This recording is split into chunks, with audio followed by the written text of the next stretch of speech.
Hey guys. Tonight we descend into the dusty corners of libraries you're never meant to sneak into. Imagine torchlight flickering across leather-bound tomes, so old, they whisper back. Each page promising a secret you'd be arrested for knowing. You feel the slight chill of the stone floor under your bare feet, like the world itself is conspiring to keep you out. You probably won't survive this revelation without a thirst for forbidden knowledge burning in your bones. So, before you get comfortable, take a moment to like the video and subscribe, but only if you genuinely enjoy what I do here. Let me know where you are and what time it is, whether you're in New York at 8 p.m., Mumbai at 10:30 p.m., or somewhere in the wee hours of HCMC at 4 a.m. Share it in the comments, and we'll build a global late-night book club. Now, dim the lights, maybe turn on a fan for that soft background hum. And let's ease into tonight's journey together. You trudge past iron gates, etched with warnings in fading Latin. Each word, a dare. Silenteo, nocturnum, acunum, librae prohibiti. The echo of your breath mingles with the scent of ancient parchment, like someone left a chest of cinnamon sticks next to the archives. In 213 BC, the first emperor of a unified China famously burned thousands of Confucian texts, fearing they'd undermine his rule. A mainstream historical fact that reminds you intellectual fire can be as literal as it is metaphorical. But some whisper that scribes managed to smuggle precious volumes in hollowed-out gourds, and even jars of honey, an eccentric fringe tale that historians still argue whether ever truly happened. You wonder if that sweet-smelling stratagem influenced modern bees to guard ancient wisdom, or just left the manuscript's sticky dot as you step into the first aisle. Rows of black cloth-bound books loom like silent sentinels. Each title is a promise of secrets governments, monarchs, and religious dogmas have tried to erase. Your flashlight's narrow beam picks out spine titles etched in gold leaf, witch trial diaries, scientific treatises once consigned to the flames, and philosophical manifestos marked dangerous to the state. You can almost feel the weight of each forbidden page pressing against your fingertips, making your fingertips tremble like a rebellious teenager texting after midnight. Funny how an unborn paragraph can feel like the ultimate forbidden fruit. Right? Your heart thumps as you reach for a volume whose cover is so unassuming, it looks like a tax ledger. Yet this ledger once held coded recipes for espionage, and one theory suggests that Venetian spies coded secret messages in crocodile dung sunscreen to ward off prying eyes. A truly quirky hypothesis, though historians still argue whether any actual intelligence document ever smelled that pungent. Your nose wrinkles at the notion, but a grin tugs at your lips. Books are like onions. You peel back one layer and find something that might make you cry, or at least regret you ate dinner before reading. You flip the ledger open, and the faint rustle feels like a storm in a teacup. Papyrus crackling, glyphs dancing in silver ink, and your imagination rushing ahead. A soft fan hums somewhere above, stirring the air and making you feel like a plot twist is about to land on your neck. You lean in, breath held, ready to absorb what you shouldn't. The tension is delicious. Like biting into dark chocolate and discovering it's laced with chili. 1 second you're safe, the next you're crossing the line between innocent curiosity and classified curiosity.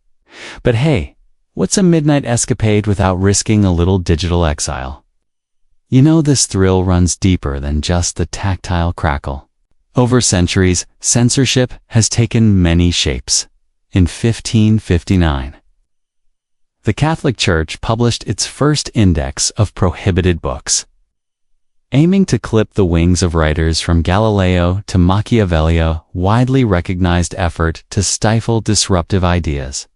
Yet whispers persist that early index administrators used invisibly numbered pages to control inventories, folding corners like secret bookmarks, such a niche practice that historians still argue whether it ever existed. Somehow, Picturing a cardinal meticulously dog-earing a scandalous line feels more bureaucratic than sacred. The air seems to thicken as you imagine those PayPal libraries locked at night. Monks patrolling whispers about heliocentric obsessions. Swirling beneath robes. It's almost comedic, like the Holy Office stepping on a Lego block and yelping in pain at a Copernican treatise. You chuckle softly, aware of 3 civilizations represented by these forbidden pages: religious zeal, political fear, and social taboo. Each era's ban left behind a breadcrumb trail of heroic smugglers mistaking oak barrels for book safes. One rumor claiming the smokescreen was literally smoke codices hidden in bonfires only to be rescued by daring apprentices. Historians still argue whether that bonfire salvation was real or just a clever myth to romanticize rebellion. Now, your fingers trace the fine gold leaf design on the ledger's spine. Your mind flits between fear and wonder. How many times have vanished manuscripts resurfaced centuries later in an auction house, masquerading as antique coffee tables? It's almost poetic. We destroy what scares us, only to covet it more when it's gone. The ledger's binding creaks, like a whispering ghost, as if protesting the centuries it spent under lock and key. And you feel in that hush, that discovery is never passive eyes, an act of defiance. A wink in the face of those who said, "You mustn't." So you take a breath. Press the ledger flat against your chest like a talisman and head for the exit gate. Ahead, your adventure branches into countless alleys of banned tales, each waiting to be read under moonlight or behind closed doors. Imagine slipping Renaissance treatises into the folds of your coat, or stuffing Enlightenment pamphlets into your messenger bag, the leather growing stiff from ink. The forbidden page is more than paper, and type it is the magnet that draws curiosity out of hiding. And let's admit it, nothing says I have control issues like wanting a book precisely because someone told you not to.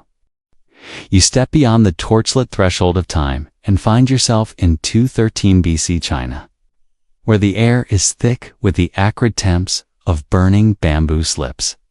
You can almost taste the charcoal dust on your tongue, like sipping a campfire latte gone horribly wrong. You shuffle through the smoke, hearing the crackle of flames that Emperor Qin Shi Huang himself ordered to consume Confucian classics. Poetry and historical annals, an effort to unify thought under a single imperial doctrine. The mainstream historical fact is clear. He feared that diverse philosophies threatened his absolute rule. So he decreed the notorious burning of books and burial of dissenting scholars, a purge that, echoing through millennia, has become the archetype of intellectual censorship. Your hands brush against a fallen scroll. Its edges curled and blackened. Yet beneath the soot, you glimpse characters dancing in faded ink. It's here a fringe tale takes root. Rumor has it that some cunning court scribes invented a rudimentary crocodile dung sunscreen, mixing crushed bile with plant oils to protect select scrolls from the sun's bleaching rays before the bonfires could reach them. The smelly concoction supposedly preserved hidden commentaries in an oily layer that, if you sniff just right, still hints at a pungent swamp fruit fragrance. Historians still argue whether a reptile-derived UV blocker ever actually existed, or if it's just a spicy myth born from over-caffeinated scholars. Reading too many leather tanning manuals, you crouch beside a shallow pit where discarded texts smolder and feel the heat singeing your eyebrows, as if reality itself is giving you a disapproving eyebrow raise. Just beyond, you spot a pair of bamboo clerks horridly burying scraps of paper in a hastily dug trench, their straw hats bobbing in panic like fidgety bobbleheads. You want to ask what they're hiding, but then you remind yourself, nobody appreciates an overenthusiastic history buff asking too many questions, especially one who didn't bring marshmallows for the fire, as you pivot away. The ground vibrates lightly under your sandals, a rhythmic pulse reminding you of war drum signaling. Conquest. In fact, Qin's regime used standardized measurements and weights, in part, to tighten control over trade and communication. Detail historians still debate whether it was mainly economic or a deliberate strategy to suffocate regional autonomy. You feel the weight of that statistic like a chain wrapped around your ankle. Uniformity can be comforting until it shackles. The acrid smoke wafts into your nostrils. But there's another undercurrent scent you catch. The faint sweetness of incense burned to soothe the emperor's restless spirit. It's a sensory contradiction: fire used to erase memory, incense used to evoke it. You picture lacquered censer plates, their curls of grayish-blue smoke limning the air like calligraphy strokes, trying to write forgiveness over the embers. A stray ember's glow lights up what looks like a discarded commentary by a Taoist philosopher. Its title, Charred Beyond Recognition. You slide a finger down the brittle strip, and a single glyph flutters away like a black butterfly. A modern aside in your mind, you imagine? It's parliamentarians arguing over social media filters and how banning a hashtag just amplifies it. It's hysterical. Censorship, ancient or digital, seems to follow the same rule: tell someone don't read. And suddenly you've created a human magnet for the forbidden word or text. You almost laugh, recalling the sticky crocodile dung sunscreen rumor, and you can't help imagining a historian in a lab coat gently plopping a chunk of ancient dung into a UV chamber for testing. The idea is so absurd it's almost charming. A perfect blend of Victorian-style obsessiveness and 21st century biotech curiosity. Yet you know better than to scoff too loudly after all. It's those wild stories that sometimes breathe life back into forgotten chapters. Your fingers find a fragment of bamboo, still warm, with a single line inscribed, "He who controls." The written word commands the mind. You close your eyes, letting the heat fade behind your lids and the wind carrying that line swirl around you. It's at that moment you realize this purge was not just about erasing philosophy. It was about reshaping reality. Burn the records, and you can rewrite the past with impunity and insight. Historians still argue whether Qin's legal reforms cleverly masked as standardization or brazen power grabs. The smell of embers gives way to damp earth as you follow a narrow passage carved into the hillside. Moisture clings to the walls, making the cramped tunnel smell like an underground spring. You duck under low-hanging stalactites when a drip of cold water splashes onto your neck, snapping you upright like a surprise test you didn't study for. Somewhere ahead, you hear distant chanting monks reciting lost texts by heart. A breathless whisper of resistance echoing through rock. That clandestine library, carved under the emperor's own tomb, grows larger as you walk, its vaulted ceiling lined with reed baskets stuffed full of memorized treatises. You run a hand over the rough stone, imagining every carved niche as a silent archive of forbidden wisdom. The texture is scratchy against your palm, slightly damp, but you sense the pride of those who risked silence and solitude to memorize entire Confucian dialogues. The whispered recitations are almost hypnotic, a lullaby of rebellion sung in hushed tones. A sudden breeze wafts through a hidden grate, carrying the scent of autumn chrysanthemums. It's as if nature itself is offering a fragrant apology for the flames. You turn to see a narrow window of moonlight slicing through the stone, sealing an accidental skylight, illuminating rows of wrapped scrolls and baskets. You could swear you see movement, a shadow flickering like a dancer caught between light and dark. Stepping closer, you realize it's the monks, their silhouettes swaying, chanting, "Knowledge is like water. It finds its course." The refrain feels like a promise, a gentle vow that even the most draconian of edicts cannot stop curiosity's flow. You're wrapped in the sound, your racing heart acclimating to steady rhythm. It's as safe and reliable as a metronome tick. You pause, letting the chant wash over you, and feel the absurdity of it. Ancient rulers burning texts to enforce uniformity. Secret tunnels of whispered ideology that turn oppression into performance art. You shake your head with a soft chuckle, thinking history really does have a flair for irony. Yet beneath your amusement is a deeper shiver of awe. Human beings will always find a way to keep words alive, whether by hiding them in gourds, coating them in crocodile dung, or tucking them into their hearts. Clutching a fragment of bamboo, etched with dialogue on governance, you retraced your steps back through the tunnel, emerging once more into the smoky courtyard where the embers have cooled to cracked gray. You brush ash from your sleeve, the powder powdering your fingertips, like yesterday's makeup. Taking one final look at the ancient bonfire remains, you step into the night air, stars pinpricking the sky as if scrawled by a cosmic censor. The lesson lingers. Power over paper is power over people, and no flame, however fierce, can fully consume the hunger for knowledge. You click your boots on the stone path, inhale the cool breeze, and realize your journey through Chin's burning grounds was less a descent into darkness than a revelation of a stubborn spark. It's a spark you carry now, crisp as autumn air, lighting your path forward into the next chapter of forbidden tales. You slip from the moonlit courtyard of Chin's tunnels into a vaulted medieval scriptorium smelling of beeswax candles and damp stone. The transition feels like diving through a mirror.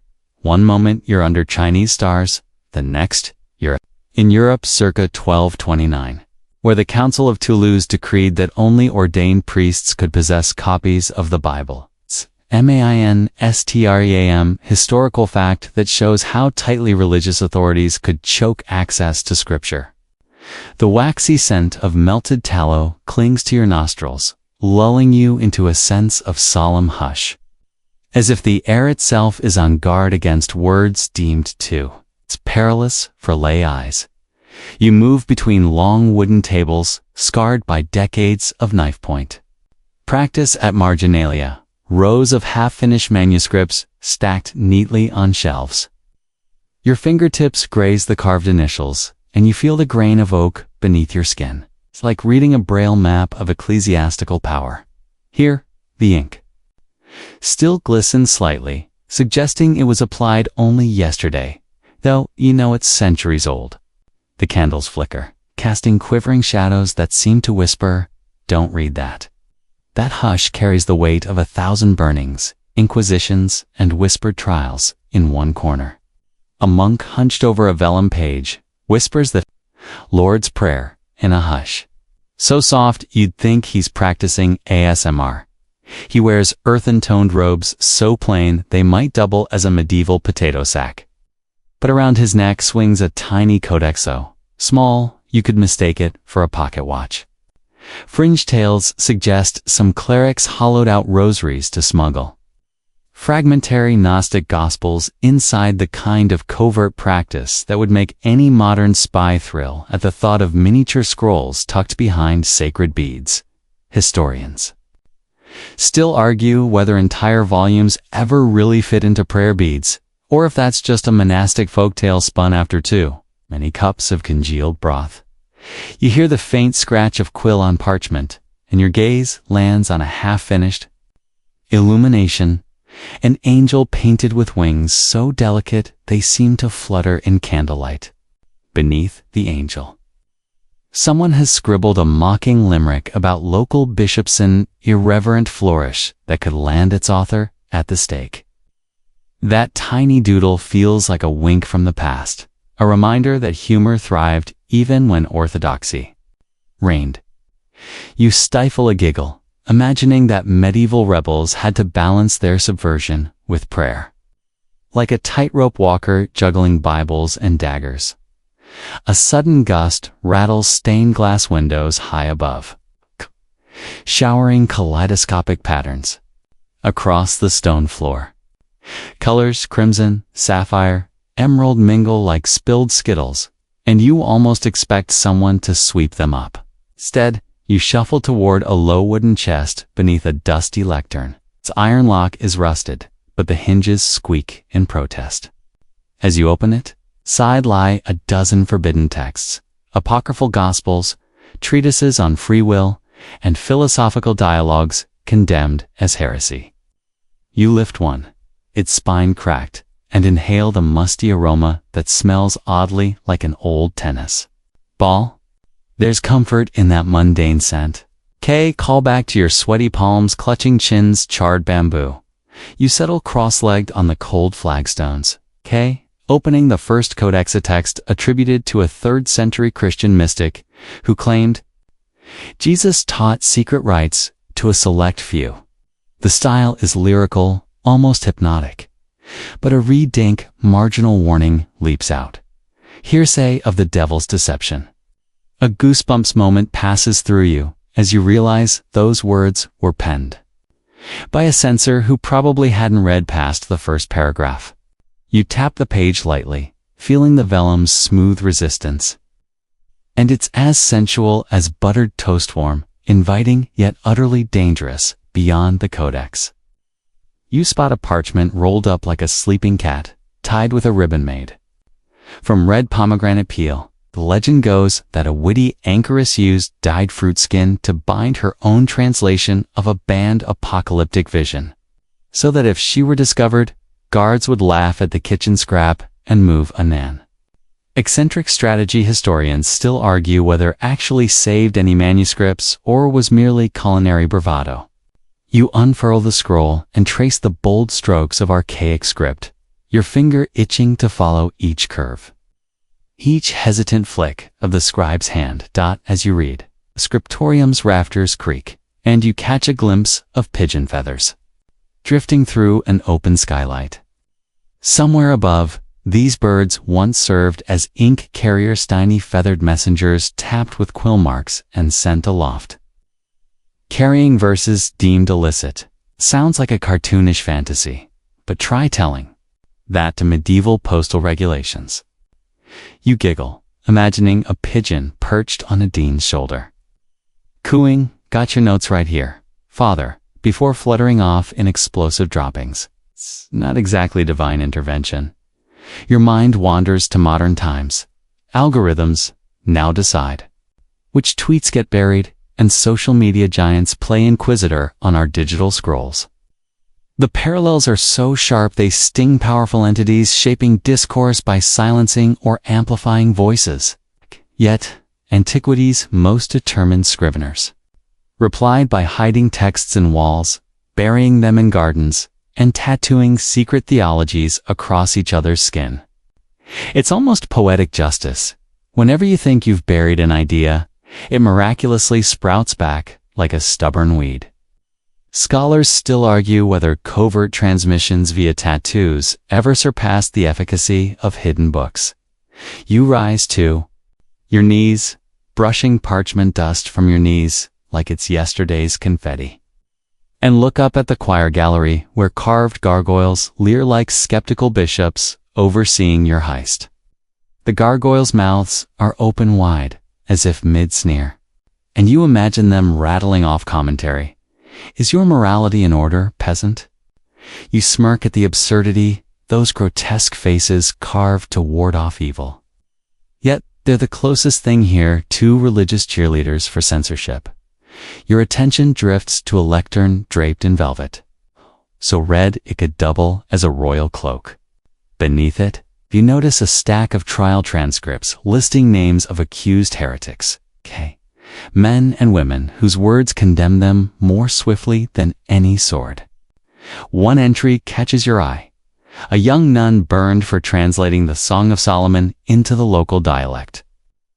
Mainstream accounts blame heresy, but historians still argue whether her real transgression was challenging gender norms in devotional writing. You close your eyes, letting the gravity of that struggle sink in. As though the chapel itself is leaning in to listen, a low hum of chanting rises from a hidden corridor. And you follow its echo, the sound enveloping you like a velvet blanket. Each chant note vibrates against your ribs, coaxing your heartbeat into a calmer cadence. Q. Made me an archway, noticing ancient soot marks where torches once blazed during Autodafe's public. BUR-UNINGS. It's designed to terrify onlookers and discourage sympathy for the condemned. The scorch marks stand as silent witnesses to spectacles of fear. You shiver, not from cold, but from the echo of roars and crackling flames. Yet amid those horrors, secret networks of believers copied texts by memory, memorized psalms in dormitories, and hid pages in loaves of bread. You chide yourself softly. Don't forget, Toby, it's rebelling if you copy it on a tortilla. Returning to the scriptorium floor, you gather 3 texts apocrypha on the mystical ascent of Ezekiel, K Codex on original sin, and that coded commentary disguised in a liturgically bound missal. Your sack feels surprisingly heavy, as if stuffed, with centuries of forbidden resonance. The candlelight dims, and you feel time pressing in, urging you to retreat. You cradle the books against your chest, reveling in their tangible danger. Each one is a vow of resistance scribbled in ink that centuries of scholars tried to wash away, slipping back toward the exit. You pause at the threshold and glance over a final row of manuscripts. Their spines are lined like soldiers standing, at ease, ready to march into the light. You imagine them stepping off their shelves, forming a nocturnal parade of ideas that refuse to die. A stray breeze stirs the candles, and one guttering flame flickers wildly as if cheering you on. You take a deep breath, savoring the musty perfume of vellum and rebellion mixed together. And you step out into the night, books secure, curiosity ignited. You glance upward to see the same patchwork of stars. You witnessed in Chin's courtyard tiny pinpricks of light that seem to wink at you knowingly. It's a cosmic callback. Ideas banned under ink and fire eventually find their way back into the open sky, and you're part of that story, carrying forward the spark of curiosity that no council or censor can fully extinguish. You slip off the slick cobblestones of that medieval scriptorium and find yourself standing before a sun-dappled courtyard in Florence, where the scent of orange blossoms mingles with fresh mortar from half-finished palazzos. You can hear the rhythmic tap-tap of stonecutters shaping marble as if they're composing an ASMR percussion track. It's 1509, and whispers of humanist scholars plotting to circulate banned treatises echo down narrow alleys. You slide through a painted archway, where the fresco above depicts Apollo charging across a cerulean sky, symbolic of the cultural rebirth that rulers both adored and dreaded. A mainstream historical fact anchors you here. The invention of the printing press in 1440 by Johannes Gutenberg revolutionized book production, making it suddenly impossible for princes to control every printed line. Your fingers brush against cool sandstone as you follow a cloaked figure into a hidden courtyard garden tucked behind a palazzo. The hedges are clipped into grotesque-shaped dragons, cherubs, and the occasional misbehaving goat casting slanted ivy shadows that dance like specters. The figure unrolls a stack of freshly printed pamphlets, their pages still crisp and smelling of ink, like the world's largest temporary tattoo.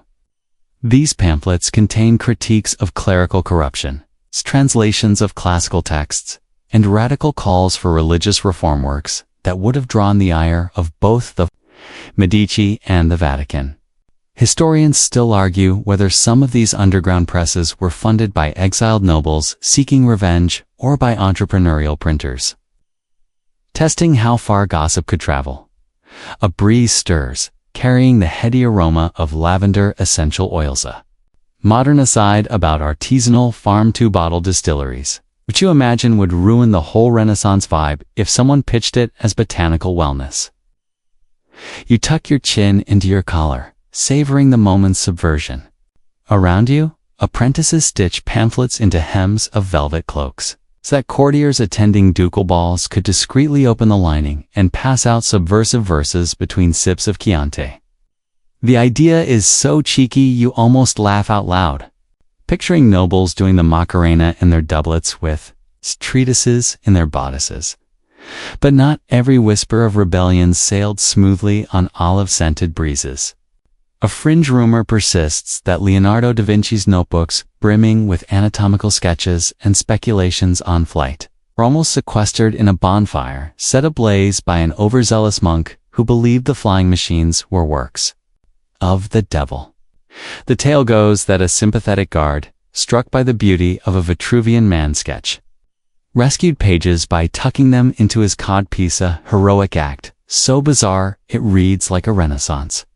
Tinder profile, likes, long walks. By the Arno, saving art from incineration. Dislikes, heresy trials. Historians still argue whether Leonardo's entire corpus was ever truly in danger, or the story grew from a single smoldering hearth and overenthusiastic gossip. Your feet crunch on gravel as you move toward a dimly lit loggia where candlelight pools on a marble balustrade. A scholar with ink-stained fingertips beckons you over. In one hand, he holds a quill. In the other, a half-eaten almond paste pastry. You lean in, whispering, baked goods, and banned books in elegant symbiosis. He grins, crumbs dusting his richly embroidered sleeve, and slides a bound treatise across the rail. Its cover is a simple layer of pigskin, trimmed in red leather, a smuggled translation of Erasmus's praise of folly, replete with barbs at pontiffs and pontifications on intellectual freedom. You trace the elegant italic script, feeling the ridges under your fingertip like a braille code for rebellion. The scholar explains that print runs for such seditious works often numbered fewer than a couple hundred copies, making each one a precious contraband. They were hidden in secret cavities behind frescoes or buried in terracotta amphorae labeled olive oil, then shipped to Geneva, Paris, and Krakow under the noses of customs officers who cared more about tariffs than theology. You can practically taste the smug delight of a merchant passing off sacred text as cooking oil. An act of smuggling so perfumed, you'd want it bottled as ode to subversion. A sudden gust whistles through the loggia, and petals from a nearby camellia shower down like confetti. You catch one between your fingers. It's soft and almost translucent, as if it wants to remind you that even the most delicate things can pierce authority. You tuck the petal inside a volume, an echo of courtiers embedding erotic sonnets within theological tracts. An intimate act of defiance that might get you exiled faster than singing the wrong madrigal at court. Ferruccia. The professor you'd followed ushers you through a narrow passage lined with alcoves where furtive scribes copy forbidden Greek manuscripts. The torn edges of these codices betray their clandestine origins, bound in discarded vellum from official church records. Stitched together with hair-thin sinew and ink crafted from soot and squid oil. The air here smells faintly of brine and ash, like an ocean breeze drifting through a forge. It's a sensory paradox that feels uniquely Renaissance. Your guide gestures at a low shelf labeled simply, Miscellanea. You reach out and lift. A codex that's said to contain the lost treatises of Hypatia works on mathematics and astronomy. She supposedly dictated to students before her martyrdom in Alexandria. Few believe the entire collection ever existed. Yet the mere possibility sparked waves of philosophical intrigue across Europe. Historians still argue whether these Hypatian fragments were ever more than an academic rumor floating on Mediterranean trade winds, or if they were smuggled here in amphorae of olive oil too. The light dims further as evening settles over Florence. and Ferruccio leads you to a secret rooftop terrace. Twinkling lanterns sway in the breeze, casting golden halos on rooftop gardens and terracotta chimneys. Below, the Arno glints like a snake of mercurial moonlight. You settle on a weathered stone bench, opening the Hypatia Codex. Each painted. Letter glitters with shell-based pigment, and you feel as though you're holding starlight captured on parchment. You swallow a gulp of Chianti, letting its warmth wash over you. And it's absurdly poetic, sipping fermented grapes, while reading texts outlawed by both patriarchs and potentates. A swallow twittering overhead makes you look up tiny feet paddling across wires overhead, as if they're eager to eavesdrop on your conversation. You chuckle softly, remembering the medieval pigeons carrying inked notes, and wonder if these winged renegades would smuggle a Da Vinci sketch, given half the chance. Ferruccio leans over and murmurs that in some circles it was forbidden, even, to discuss certain philosophical ideas, like the immortality of the soul or the nature of free will. Mainstream scholars point to the 1553 trial of Michael Servetus in Geneva, condemned for heretical views on the Trinity, as proof that speaking your mind could literally get you burned at the stake. Yet you can't help picturing him reading clandestine copies of Platonic dialogues under a makeshift bed blanket 410 image, so cozy it almost undermines the horror of public execution. He rolls his eyes at your mental cartoon, then acknowledges the tension. Renaissance reformers risked everything: status, property, even life, to keep ideas flowing. You feel their adrenaline surge, as if you, too, might face the hangman's noose for daring to turn a page. And there's something electric about that risk. The knowledge that every letter you read was once stamped with an apostolic sigh, for the clink of gold coins exchanged for secrecy. You close the Hypatia Codex and slip it into a leather satchel, alongside Erasmus's treatise. The courtyard below echoes with lute music and raucous laughter, from a nearby tavern soundtrack to an era teetering between order and revolution. You rise, brushing crumbs of almond paste from your knee, and follow Ferruccio down a spiral staircase that descends beneath the palazzo. Each step seems to carry the weight of centuries, footfalls of smugglers, scribes, and courtiers who believed that truth, once bound in paper, could never be fully extinguished. As you emerge into a narrow Arno side street, you pause to gaze at the Ponte Vecchio's glowing windows. Each shop a repository of goldsmiths' tools and text two forms of value that rulers alike found hard to tax. A gondolier's lantern drifts past on the current, bobbing like a candle in the dark, reminding you that knowledge, too, travels best on water, unpredictable, fluid, unstoppable. You tuck your satchel close and step into the night, the click of your heels on stone echoing like a promise. Tomorrow, you'll chase another rumor, unlock another smuggled codex, and feed your curiosity on pages dipped in danger. But for now, the gentle lap of river water against the quay and the distant hum of Florence at midnight lull you onward, whispering that the rebellion of the pen is never finished, simply awaits its next reader. You step off the misty banks of the Arno and find yourself transported to a sun-baked plaza in Lima circa 1589, where the air shimmers with heat and the scent of dust rises like a mirage.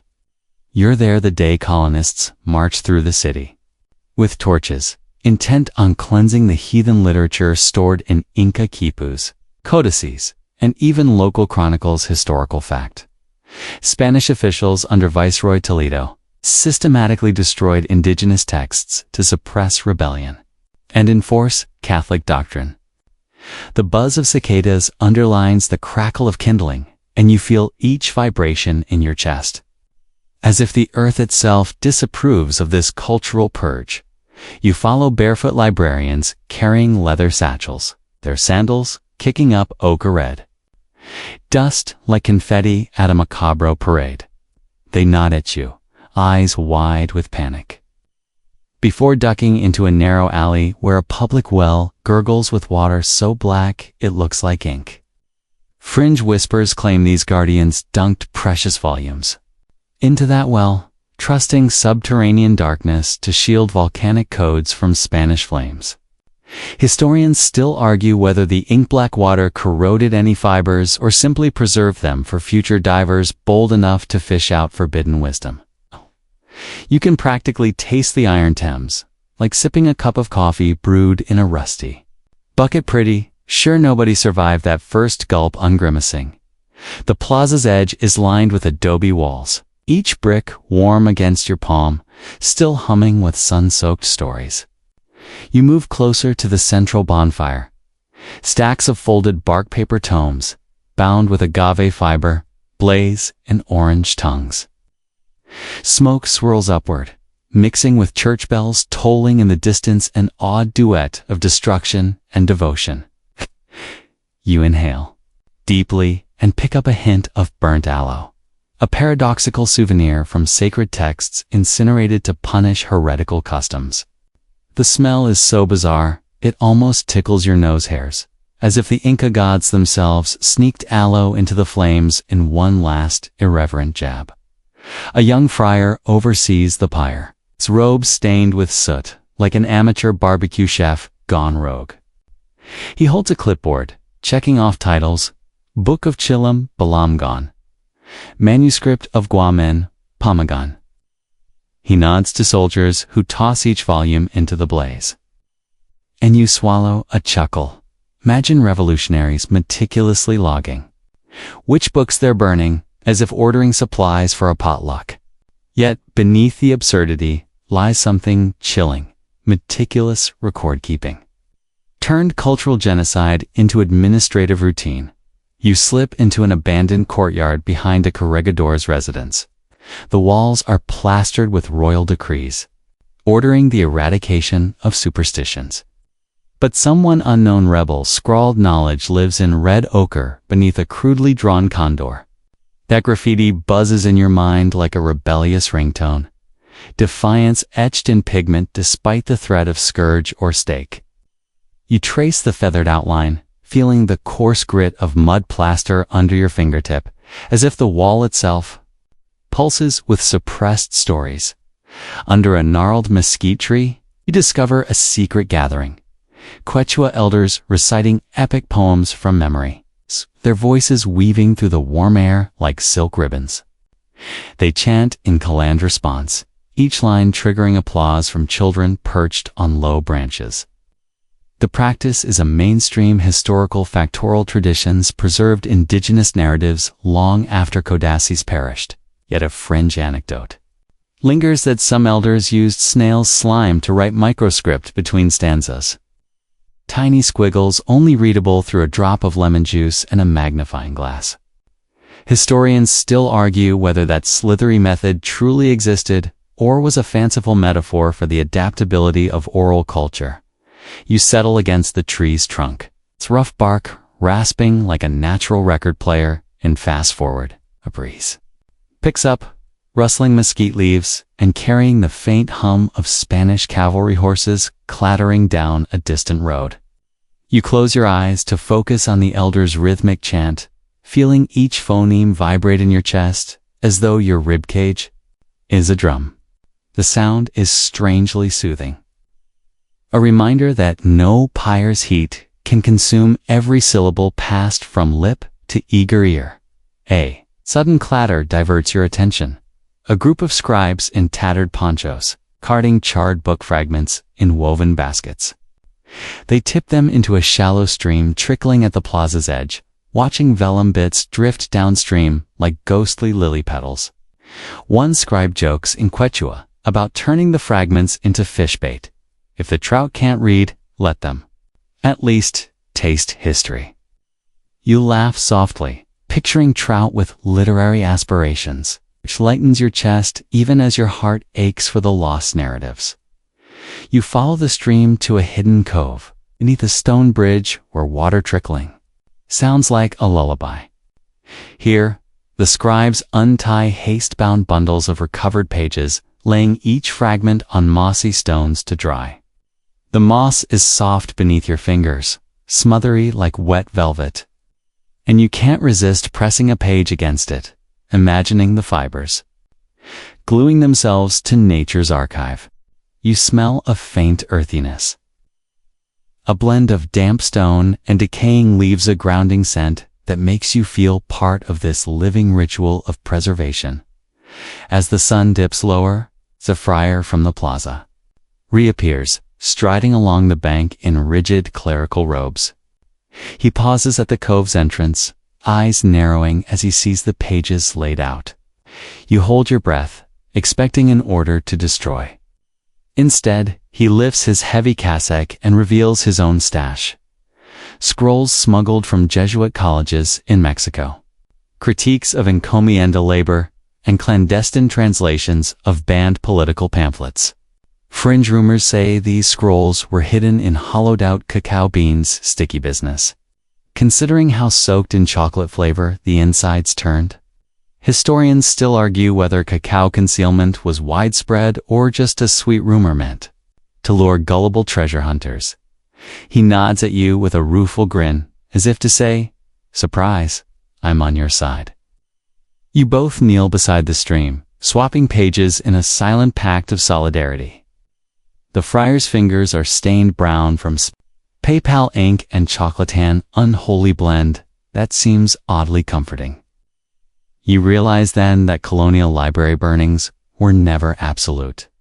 Beneath every public bonfire, a covert bonfire of ideas blazed in hidden spaces, defying edicts and emboldening communities. He leans close, whispering tales of remote mountain villagers who memorized entire compendiums of herbal medicine that the crown deemed witchcraft. They disguised healing chants as children's rhymes and intimate subversion that scholars still argue whether qualifies as a true alternate pharmacopoeia or just a charming peasant remedy. You listen, entranced by his soft voice, the water's murmur, and the distant cackle of cicadas. Every detail coalesces into a lullaby of resistance that feels as vital as the air in your lungs. Night falls, and torches flicker at the plaza above. But here by the stream, the darkness is gentle like velvet drapes closing. The friar gathers the damp pages and tucks them into a fold of his cassock, promising they'll be hidden in a convent library's wall before dawn. You rise, brushing dust and moss from your jeans, and step back onto the plaza's threshold, where burning embers still spark against adobe walls as if gasping for life. You notice someone painted Libertad de Letras on the archway, the letters smudged by wind and rain but defiantly visible. The air hums with a final echo of chants, and scribbles of bark paper, meeting water, and cacao seeds cradling secret treatises. You inhale the mingled scent, smoke, mesquite, incense, and chocolate each, a note in a clandestine melody of survival. With a last look at the plaza's fading glow, you slip into the night, carrying fragments in your mind like flickering fireflies. Colonial library burnings might have raged unchecked by day, but under each cloak of darkness, a hidden symposium of words endured, promising that stories, once spoken, can never be fully silenced. You slip through a wrought-iron gate into a Parisian courtyard, slick with evening dew. The air heavy with the aroma of wet cobblestones and spiced wine from a nearby bistro. Lantern light dances across carved door frames, and you can almost hear the shrill caw of a passing crow, unwitting herald of radical ideas fluttering just beyond the salons. 1759. And you're here to witness how Enlightenment thinkers dared to challenge church and crown. A mainstream historical fact greets you as you step onto the flagstones. Denis Diderot's Encyclopedia. The 13-volume Compendium of Human Knowledge, Sploved, was officially banned by the French Parliament for its dangerous advocacy of secularism and scientific inquiry. Yet that ban only lit the fuse for intellectual guerrilla warfare. You follow a narrow corridor lined with ivy, the leaves brushing your cheek like a lover's whisper, and arrive at a discreet door with no signage. Inside, a circle of flickering candles bathes a dozen figures in honeyed light riders, philosophers, and bold saloniers clutching manuscripts stained with ink. The room smells of beeswax, melting snow, and faintly of tobacco, a sensory cocktail that makes your brain tingle. A powdered wig slides past you as a gloved hand extends a slim volume. Voltaire's Candide, smuggled from Geneva, its satirical barbs at religious hypocrisy still fresh enough to draw bruises from offended prelates. You flip the cover. The type is crisp, the margins smuggled shut with waxy seals to hide incriminating page numbers. You're struck by a quirky tidbit. Some pamphleteers allegedly used hollowed-out snuff boxes to transport pirated pages, keeping couriers blissfully unaware of their contraband. Historians still argue whether any truly reached the Queen's private chambers or just fueled gossip among palace footmen. You settle into a velvet-polstered chariot's armrest embroidered with a curious pattern that looks suspiciously like Diderot's face upside down, open candid to the first page. The text feels alive, crackling under your fingertips, like biting into a flaky croissant for the first time. A salon hostess in a rose-hued gown glides by, her gown's voluminous skirts rumored to conceal entire chapters sewn into hidden pockets. You imagine the soft swish of silk giving birth to forbidden passages at a well-timed curtsy. It's almost comedic book smuggling as high fashion. But beneath your smile is a free song of danger. A hush descends as a bespectacled gentleman perches on the arm of a chaise longue, clearing his throat with theatrical flair. It's Montesquieu, inviting you to witness a midnight manuscript exchange. He presses a document into your hand, an unpublished treatise on the separation of powers, its pages so fine they practically glow. You inhale its scent paper, fresh as morning dew, ink sharp as a philosopher's wit. But then you catch a second aroma, something metallic, like warm horseshoes, hinting at the long-ride couriers made through dark forests to deliver these ideas across borders. The estate's silence feels loaded, as if every portraited ancestor is neck-craning to see you read. From a gilt mirror, flickering candlelight catches a discreet fold in the fabric of a chaise cushion. You notice a tiny slit, just wide enough to slide in a pamphlet. Curiosity piqued. You unpin a cushioned tassel and discover a rolled-up essay attacking judicial abuses under Louis XV.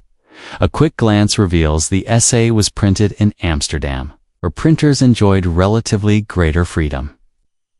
Fringe gossip holds that one printer used the residue of Dutch cheese curds as a secret adhesive to bind the pages, leaving them with an olfactory signature that alerted recipients to authenticity, whether that cloying cheese scent ever reached Parisian salons without arousing suspicion remains a point scholars still argue over.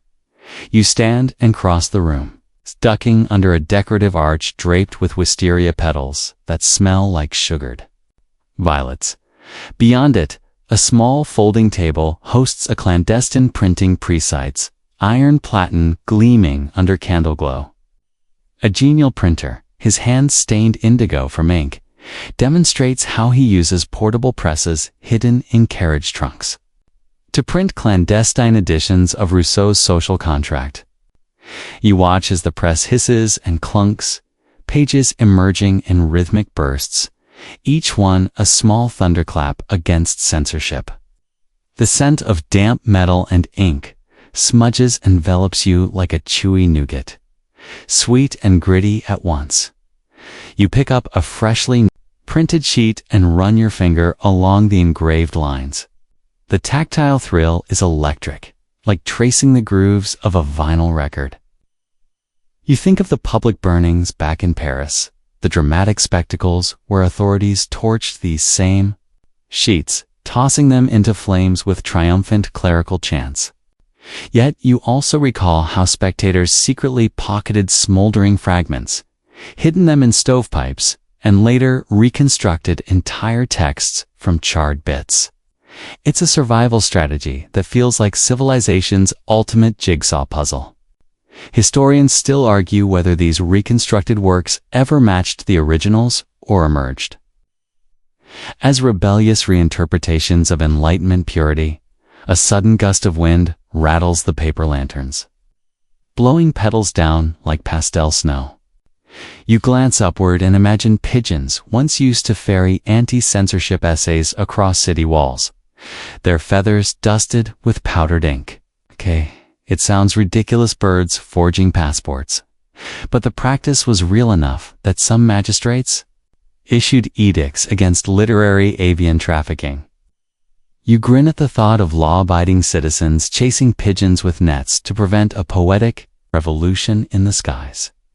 Moonlight filters through leaded windows, pooling in silver tears at the room's edge. You settle back on a velvet divan, taking a deep breath and savoring the ambient hush, the clink of wine glasses, and the muted laughter of conspirators. In your lap, Voltaire's Candide trembles like a caged bird. You close your eyes for a moment and picture the streets outside, spies lurking in tavern doorways, clergy filing clandestine reports, and book peddlers hawking contraband treatises under the noses of customs officers more interested in taxing salt than suppressing subversive ideas. A soft voice murmurs behind you. Pass this to St. Martin's, and you extend the manuscript. Through a crack in the door, a hand emerges, snatches it, and retreats. The speed of the exchange sends a thrill down your spine, like the zing of a carnival ride. You can almost hear the discarded page floating down the Seine, waiting to be fished up by a boatman who sells it to the highest bidder. That notion makes you chuckle. The idea that subversive thoughts can travel on river currents as easily as river fish. You lean forward to pour a final glass of port. Notice the printer's assistant eyeing your glass with hungry anticipation, as if port wine might be the only contraband he craves. You raise your glass in a silent toast to those who risked exile and worse to nourish the Enlightenment's light. Behind you, the clandestine press hums and clanks. Each revolution of its rollers a small victory against oppressive silence in that flickering glow.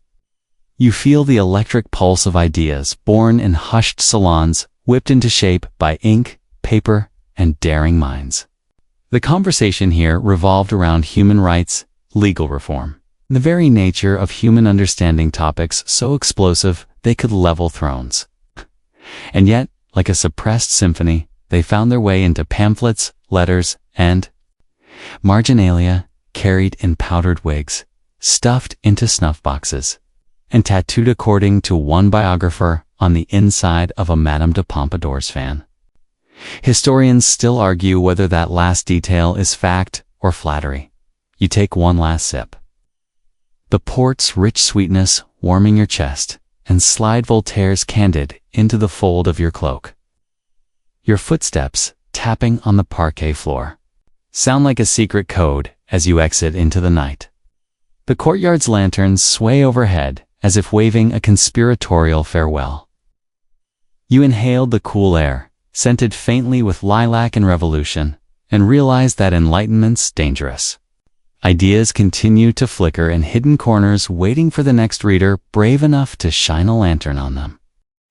You slip down a narrow back staircase, the walls slick with condensation and faint wisps of musty paper dust tickling your nose. It's 1602, and you've breached the thick oak doors of a clandestine cell beneath Rome's Inquisition archives. Lantern light pools on rough-hewn stone, flickering like fireflies caught in a jar, revealing stacks of banned utopian tracts tied with crimson ribbons. You recognize one immediate fact. In 1595, Tommaso Campanella was jailed for publishing his City of the Sun, a blueprint for an egalitarian commonwealth deemed heretical by the Catholic Church. His dream of shared property and solar-powered towers threatened the status quo. So the Holy Office suppressed every known copy. You run a fingertip along the ribbon of a leather-bound edition. It's a grain soft under your skin, but carrying a spicy tang like saffron mixed with sweat that suggests it's been smuggled across borders. A fringe rumor insists Campanella once hid a miniature scroll carved into the heel of his straw mattress, slipped out by a sympathetic confessor humming Latin hymns through the cell door. Historians still argue whether that micro-scroll ever existed or if it was a fanciful tale spun to shame the Inquisition's leather-wrapped egos. You lean in, inhaling ink and cold stone, and imagine the confessor's ragged robes brushing your cheek as he passed the secret text. Your boots echo on flagstones as you navigate narrow aisles of pamphlets labeled Utopia Meretricious and Civitas Perfecta, each spine etched with codes to confuse clerical censors. You remember the pigeons from Paris carrying Diderot's essays. Here, carrier doves coo softly in shadowed cages, their feathers brushed with invisible ink. Couriers use these birds to smuggle short utopian manifestos between noble salons and radical printing houses. Scholars still debate whether those feathered conspirators ever reached the French court or just ended up as dinner for suspicious cooks. At the far end rests a tall stack of dystopian works bound in black calfskin. You lift a copy of Aldous Huxley's Brave New World, though it's anachronistic here. It sits alongside earlier prophecies, as though time itself folds upon this hidden shelf. Historically, the novel was banned in Ireland and Australia in 1932 for its frank references to sexuality and drugs. The sharp, metallic scent of repression seems to cling to the pages like blood on velvet. A second rumor claims pamphleteers dipped pages in lemon juice to render secret passages visible only by candlelight, an olfactory trick that left prints smelling faintly citrusy. Historians still argue whether any surviving copies carry that ghostly scent, or if it's just a collective daydream of bibliophiles craving drama. You settle cross-legged on a wooden chest, feeling splinters bite your calves, and crack open the first dystopian volume. The prose unfolds like a ribbon of smoke, scribing citizens conditioned to consume soma instead of thinking. A mainstream cautionary tale of totalitarian control through pleasure. Your fingertips trace each line, the ink's slight raised texture tickling like a cat's whiskers. You shiver, aware that dystopian fables have often been banned by the very regimes they prophesy because the truth hurts more than inked fiction. Beyond the Brave New World tome, you spot George Orwell's 1984 in an edition stamped secret. Moscow Press, 1937. A cold draft kisses your neck as you slide the novel from its hiding spot behind a false stone panel. The crisp pages smell of damp winter air and burned-out cola sensory echo of Soviet-era print runs. This is more than legend. Orwell's masterpiece was prohibited throughout the Soviet bloc until Gorbachev's glasnost in 1987. Yet you also recall a fringe tale of a political prisoner who retyped the entire manuscript on toilet paper, smuggled his chapters out in prison lettuce, and swore he survived solely on the hope of delivering Winston's story to the world. Historians still argue whether the lettuce typing gambit ever succeeded, or was a product of prison folklore. A sudden clatter makes you duck as a stack of wood crates shifts nearby, releasing the scent of pine resin and tar remnants of the crate's original use for shipping salt pork. You catch sight of a crate label reading confidential, dissident literature. Someone's sense of irony is lethal. You can't help but grin at the thought of soldiers expecting bacon and finding banned manifestos instead. Time, you rise, inhaling the pine and paper mashup, and follow a narrow corridor to a vaulted room where a single electric bulb hums overhead, an odd luxury in these subterranean depths. Beneath the bulb, a typewriter purrs as a lone figure pounds out a page from Ursula K. Le Guin's The Dispossessed. You brush past, catching the textile crisp sibilance of keys striking ribbon as the typist her sleeves stained with ink swabs. The completed page for a blank sheet. The Dispossessed's dual-world narrative, exploring anarchist ideals on eras and airs, spanned in some McCarthy-era libraries for its subversive endorsement of communal living. You tap a key, leaving a smudge that feels like a fingerprint of rebellion. A faint scraping from behind an alcove catches your attention. You slip in to find a metal locker padlocked shut. Your memory flicks back to Section 6, those hollowed snuff boxes, and you prod the lock with a broken hairpin. It gives way with a groan, revealing a stash of short utopian pamphlets printed on tinted parchment, scented with lavender to mask the ink. You inhale the lavender citrus blend, strangely calming despite the adrenaline humming through your veins. Urban legend says these scented pamphlets were slipped into aristocrats' silk sleep masks so that revolutionary ideas entered dreams up. Borderline fantasy that historians still argue as poetic truth or archival myth. Pocketing a violet-dyed leaflet, you step into a low-lit foyer decorated with faded propaganda posters proclaiming our brave new future. Their corners are curled by damp and time, but their bright red slogans, "Unite for a Perfect World," still scream like angry graffiti. You remember the martyred presses that once spat out those posters only to have them shredded and pulped into wallpaper for government offices. The irony stings. Walls meant to indoctrinate, repurposed to literally wallpaper the halls of power. Your flashlight's beam catches small cabinet inscribed with letters so faint they almost vanish. Manual for a better Commonwealth. You open it to find a tiny spiral-bound booklet by Robert Owen. The early socialist utopian. Its plans for new Lanark community were denounced as dangerous fraternization. It's by British authorities in the 1820s. The booklet's pages are thin as onion skin and smell like boiled wool, like catching a sheep in a steam bath. A crumb of fringe lore claims Owen used sheep's milk casein as a secret binder for his paper, so the manuscripts felt pliable and survived moisture better. Historians still argue whether those milk-bound pages outlasted oil-based inks or merely curdled into archival legend. A distant rumble vibrates through the floor, reminding you of distant thunder roar. Perhaps guards on patrol, boots reluctant on stone. Your heart flutters like a flock of the carrier doves you met earlier. You tuck the Owen pamphlet into your coat pocket and retrace your steps, pausing at a polished brass door knocker in the shape of a quill. You rap it gently, triggering the latch on the hidden exit.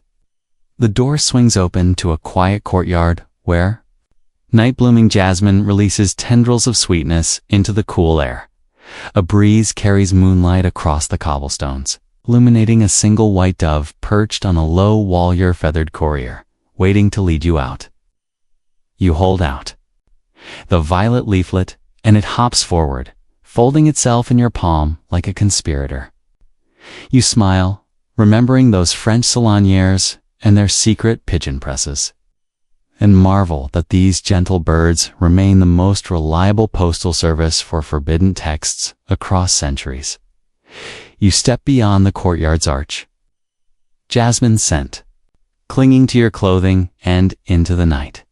Above, the sky is vast and yawning, and you feel the weight of centuries of banned utopias and dystopias pressing behind you, each a dream or nightmare smuggled out of oppressive hands, fluttering free like liberated pages. You press through a nondescript doorway, and suddenly the world tilts into the gray chill of 1933 Berlin, where the scent of burning paper mingles with the acrid tang of flammable propaganda, and the diesel fumes of trams rumbling along tracks like steel snakes. It's May 10th, and you've stumbled into the aftermath of the Nazi book burnings on Opernplatz. Millions of volumes deemed un-German are heaped in pyres. Each title, a promise of free thought, snuffed by torchlight. The mainstream historical fact is blunt. Thousands of books by Jewish, communist, and pacifist authors went up in smoke under Goebbels's watchful eye, chanting mobs applauding each crackle as if it were fireworks.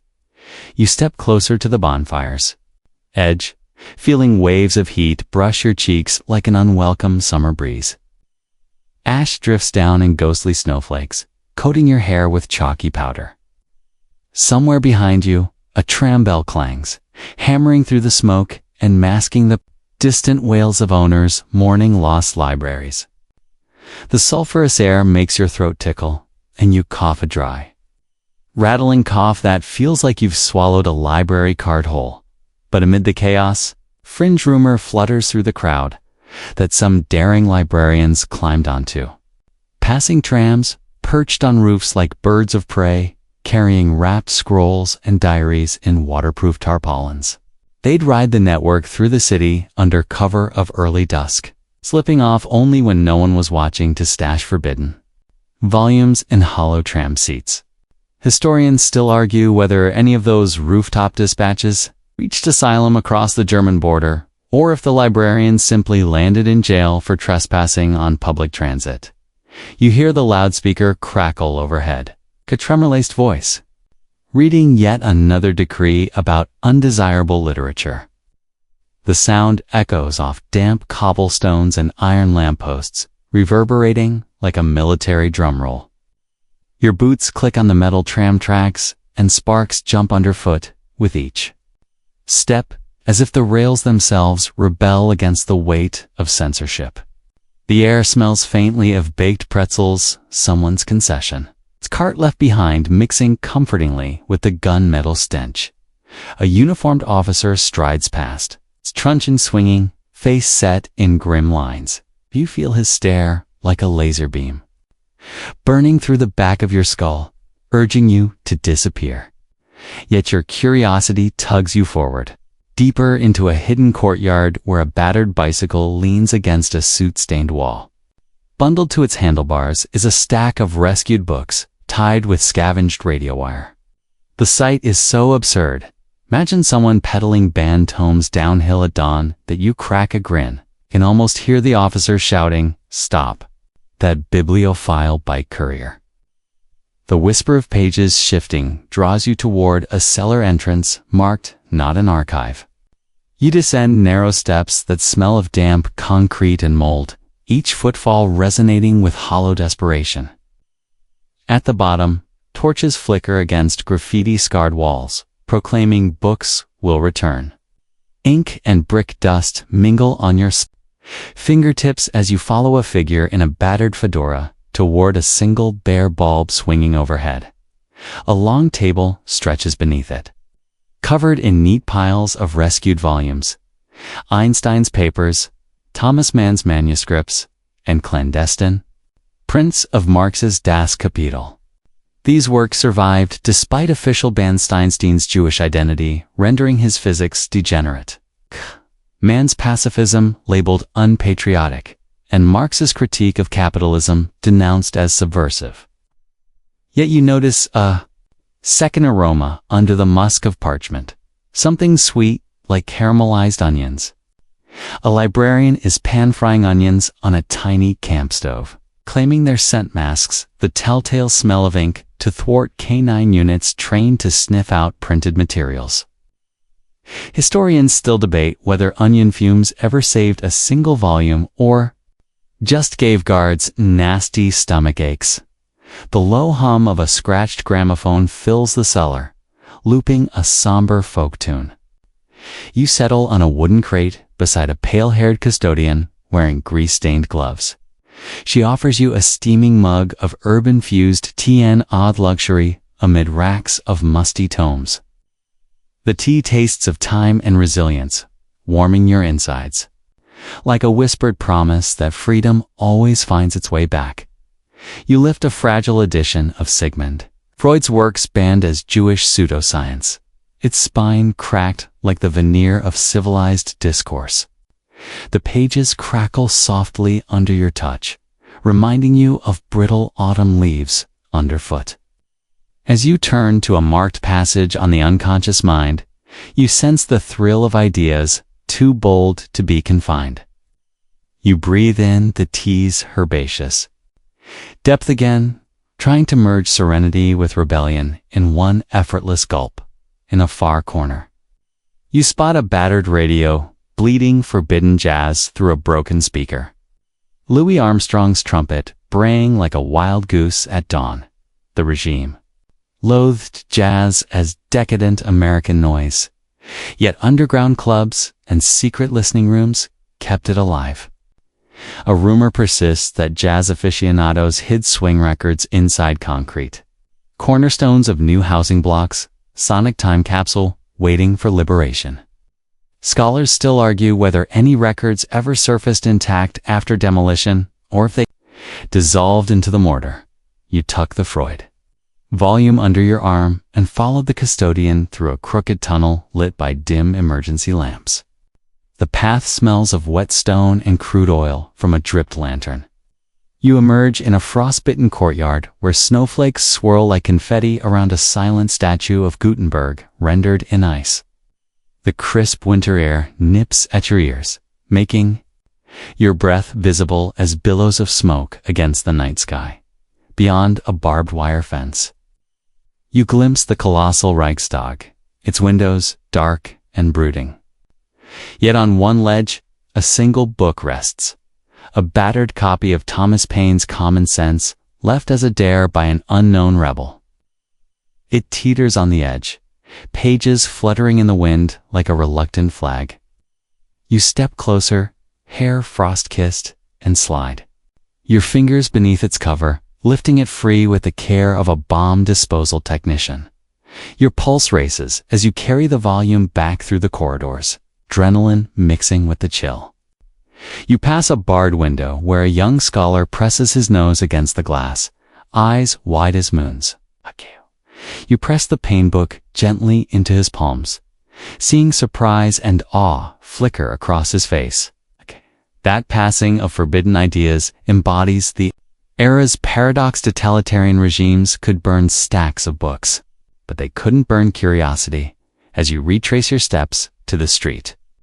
The snow muffles your boots, lending an almost surreal hush.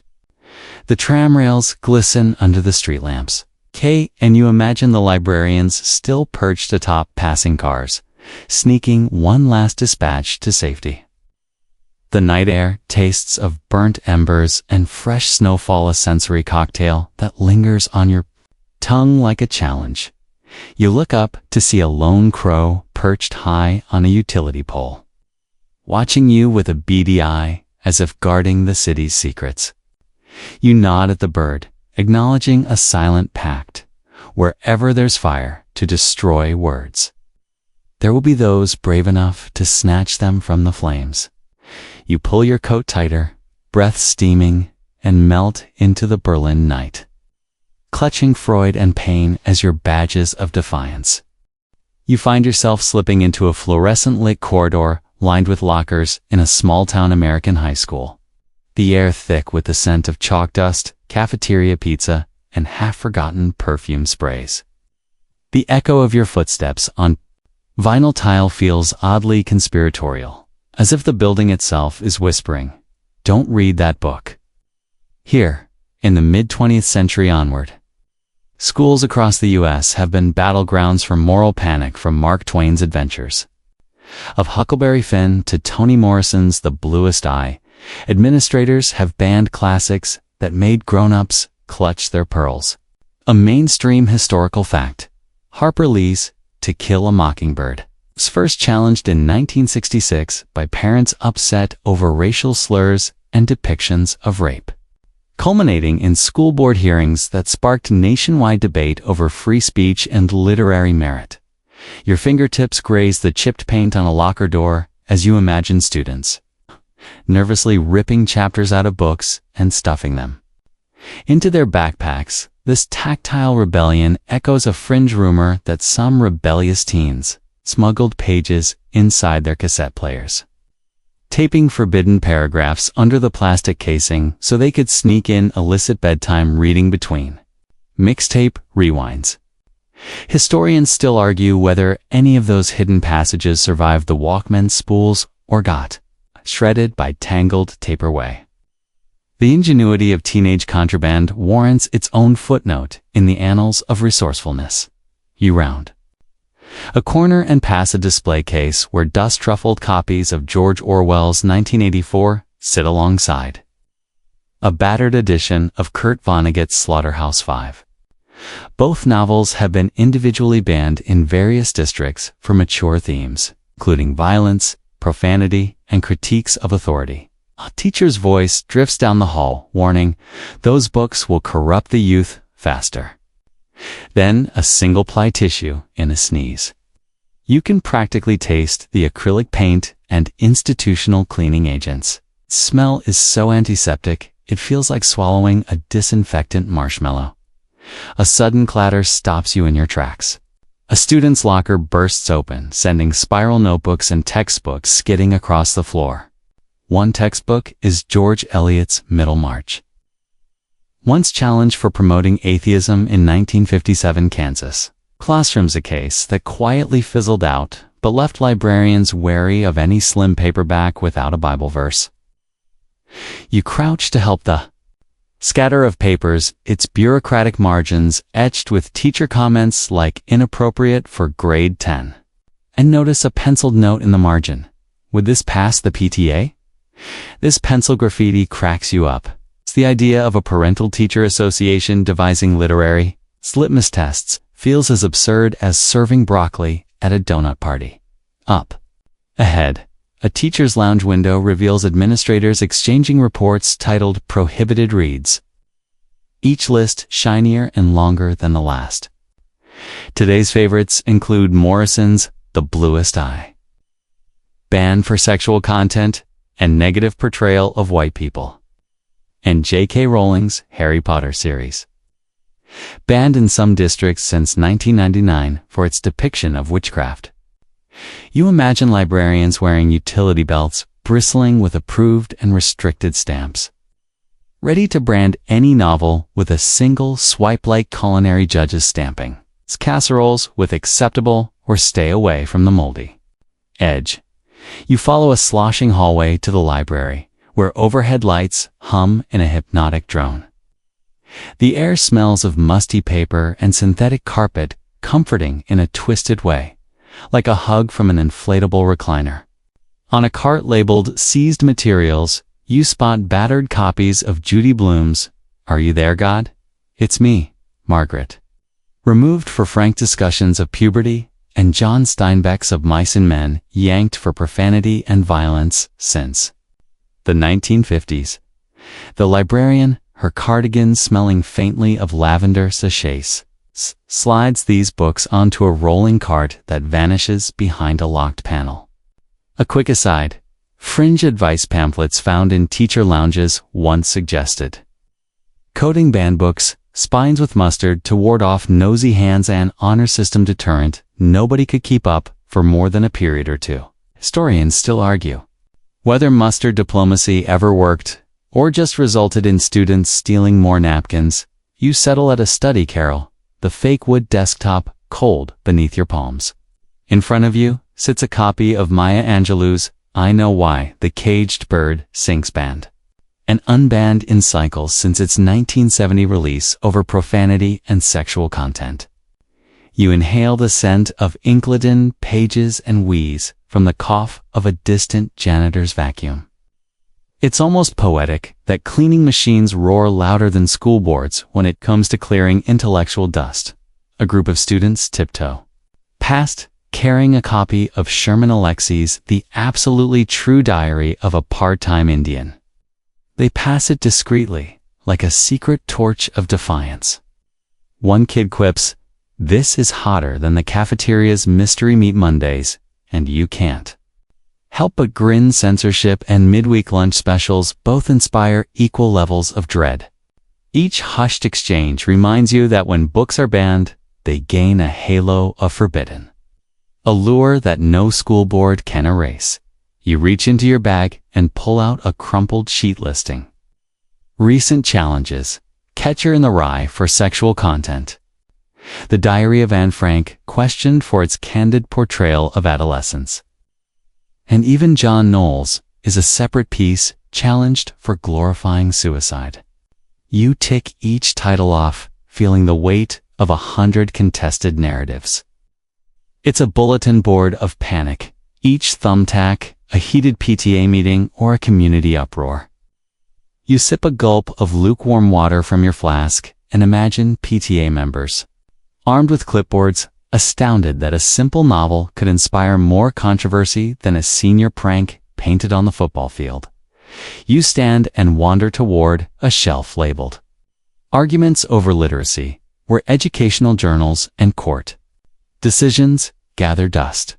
One headline reads, "Does banning books protect innocence or infantilize students?" Historians still argue whether book bans truly shield youths or serve as misguided attempts to control curiosity. Like locking a puppy in a crate to teach it manners.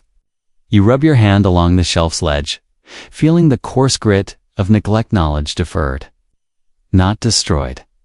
A pop quiz bell chimes overhead, startling you. Books slam shut in panic across the library. You tuck a band titled Chimamanda Ngozi Adichie's American under your arm, its spine crackling like static on a radio. You remember the lemon juice secret ink, rumor, and wonder if invisible. Passages in Adichie's text might glow under heat, revealing hidden manifestos on diversity. Fringe conspirators insist such heated reveals once turned ordinary school heaters into impromptu book decryption devices. Scholars still argue whether any of these revelations improved discourse or simply singed marginalia. You pivot toward the exit just as the librarian returns the seized novels to their locked cabinet, an annual ritual of shame and intrigue that leaves shelves emptier each September. The Jenna Lyons caliber chic of her cardigan can't mask the frustration that dances in her eyes. She dreams of a day when My Antonia or The Color Purple is read as freely as the morning announcements. You exchange a silent nod, acknowledging the unsung librarians who champion banned books like buried treasure. Stepping into the gauntlet of lockers again. Up. You feel the stale air brush against your face, carrying the faint hum of debate still echoing through PTA halls and courtrooms. You grasp the Adichie novel tightly, your fingertips absorbing its embossed letters like a tactile vow. These corridors have witnessed the ebb and flow of moral panic, yet through every challenge, students discovered solidarity in whispered paragraphs and secret sharing. You pause at the threshold, the hallway lights buzzing overhead like fluorescent stars, and realize banning a book in schools might wipe it off the shelf. But it never erases the human impulse to read, discuss, and defy. The hum of lockers slamming behind you feels like an encouraging applause as you step into the late afternoon. Sun, novel in hand, ready to keep the conversation alive.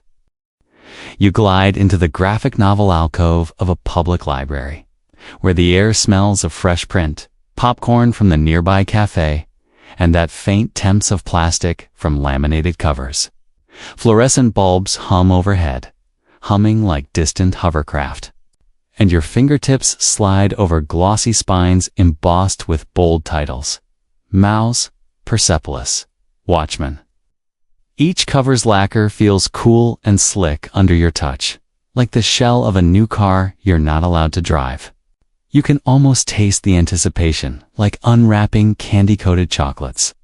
Except these treats might land you in detention if you're caught reading them during class. You pull out a worn copy of Mouse, noting its half-faded dust jacket. And the smoky musk of old newsprints, a mainstream historical fact, rattles through your mind. In 2022, County School Board in Tennessee infamously banned Art Spiegelman's Holocaust memoir, declaring it too graphic despite its Pulitzer Prize pedigree. That decision sparked a national debate on whether shielding students from history's horrors does justice to memory or merely buries it under forced innocence. You press the book to your chest, savoring the texture of its brittle pages, and wonder, can a few pencil sketches capture the genocide of millions? Across the shelf sits a stack of Captain Underpants volumes, their spines creased from countless read-and drips. You crack open the first page, inhaling the sugary aroma of printer's ink mixed with the dank scent of classroom floors. A pop culture aside flits through your mind. In the early 2000s, some school districts banned George and Harold's hijinks for encouraging disobedience, yet more kids read them under their desks with flashlights past lights. You grin at the thought of giggling fifth graders building pillow forts to smuggle in extra panels of mischievous superheroes. Leaning against a metal display rack, you notice a handwritten sign, Comics Code Authority, seal of approval. You remember the 1954 creation of the Comics Code Authority.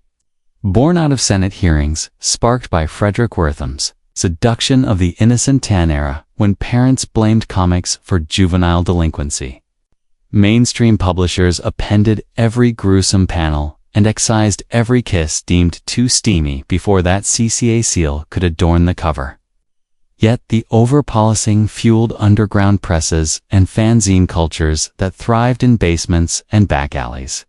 Historians still argue whether the code actually cleansed harmful content, or simply drove creative storytelling off the grid. Your gaze drifts to a display of Dr. Seuss's classics, where the Cat in the Hat stands McKinnocent beside Horton. Here's a Who. A modern twist tickles your mind in 2021. 6 Seuss titles were officially pulled for racist caricatures, some calling it Vital Reckoning, others mourning lost childhood icons. You open a yellowed page and find a drawing of 2 children whose exaggerated features now look ugly under the microscope of contemporary taste. A chill zings down your spine. Complicit laughter of generations now reminds you that what's funny changes with context. And past creators didn't have today's filters. You step to a low table piled with manga, the pages smelling of soy sauce from a wobbly ramen shop next door. You slide through My Hero Academia, recalling how some libraries banned series for teenage angst, violence, and inappropriate themes. A fringe rumor surfaces. Rebellious illustrators allegedly hid micro Morse codes in panel gutters, dots, and dashes of ink that, when decoded, spelled out playlists of banned protest songs. Scholars still debate whether these hidden messages ever existed or if they're just fan fiction fodder, amplified by internet forums. You tap your finger on a gutter, tempted to break out a magnifying glass. Your stomach rumbles as you sidle toward the kidlit section, where Judy Blume's tales of puberty peek from behind a display of glossy picture books. You pick up Are You There, God? It's me, Margaret. It's once banned for frank talk of menstruation and breathe in the warm, milky scent of well-worn bindings. You remember protests in the 1970s where angry parents argued that such topics would corrupt innocent minds, as if tampons were tantamount to contraband. Yet these honest conversations have always leaked through the cracks, carried by whisper networks of sympathetic librarians and under-thosk exchanges during detention. A librarian sorts returned books at a nearby station, her sweater smelling faintly of lavender and desperation. She glances your way with knowing eyes, subtly nodding at the Mangaverse displan, unspoken agreement that good taste doesn't always survive in the face of moral panic. You imagine her secretly taping clones of Persepolis inside children's dictionaries to slip past censorship protocols. The idea is so sly it brings a smirk to your lips, picturing librarians as literary ninjas, stealth printing hidden editions on pancake-thin paper. You cross the aisle to a spinning rack of graphic memoirs, each spine a promise of raw honesty. Persepolis, Fun Home, Blankets. You settle on Persepolis, pressing your nose against its cover and tasting the faint tang of charcoal, as though you're inhaling the dust of Tehran rooftops. A short aside reminds you that in 2003, Officials in some U.S. districts banned Marjane. Satrapi's autobiography for Islamic imagery and blunt depictions of revolution. Yet the very act of banning a woman's autobiography screams louder than any endorsement. You sense the page's weight in your hand, heavy with cultural memory and teenage rebellion. An overhead announcement crackles. Reminder, after 9 p.m., all minors must be off premises. You check the time on your phone, 8:58 p.m. A thrill ignites. Time is your ally for a final heist. You stash mouse under Persepolis, careful not to crease spines, and slip toward the self-checkout kiosks. The scanners were hums beneath your palm, like a secret handshake.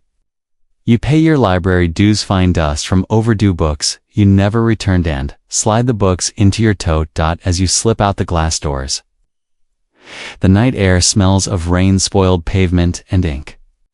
You pause on the steps, listening to distant sirens and the hush of wind in the oaks.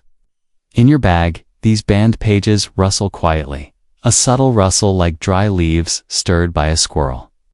You smile, knowing tomorrow you'll share them with a friend, a teenager, hungry for something honest. The act of smuggling isn't just about stolen narratives.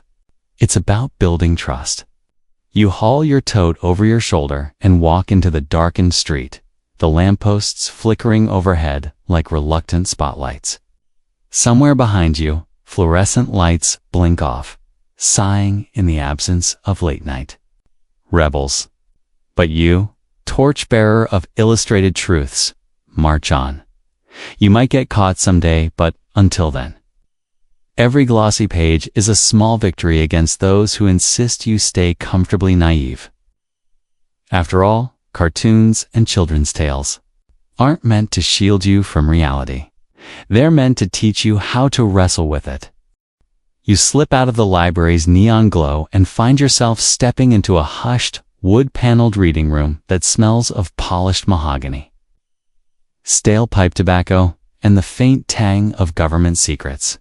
It's 1953 Washington, D.C., and the air feels thick like diving into a pool of history-laden ink. You brush past a heavy glass door etched with the seal of the National Security Agency, though you suspect the real operation is run by librarians in sharp suits rather than codebreakers. Mainstream historical fact. During the McCarthy era, countless authors and academics landed on blacklists, barred from university presses and public libraries under suspicion of communist sympathies. You feel that suspicion creeping under your collar, as if your shirt might also carry a dusty pamphlet on Marx you didn't know about. Your fingertips glide along rows of card catalog drawers, each brass handle cool under your touch, engraved with neat labels like Subversion, Red, Scare 1950s. A creak of hinges draws your eye to a side door marked Restricted Top Secret. You slip inside to discover shelves of books stamped confidential in bright red tomes on Soviet literature laced with marginal notes on ideological pitfalls. You lift a volume titled The Master and Margarita, recognizing that Bulgakov's satirical novel was officially banned in the USSR until the 1960s. Reminder that censorship knows no single creed. The binding smells faintly of varnish and mildew, like a neglected canoe docked in a swamp. Low hum vibrates through the floorboards as a pale librarian in a gray cardigan glides toward you, her spectacles perched at the end of her nose. She lowers her voice to a whisper, leaning close so you almost catch the scent of her lavender perfume. She confides that the CIA once funded creation of an underground library in Berlin, stocked with banned Soviet pamphlets and Western novels to be smuggled behind the Iron Curtain.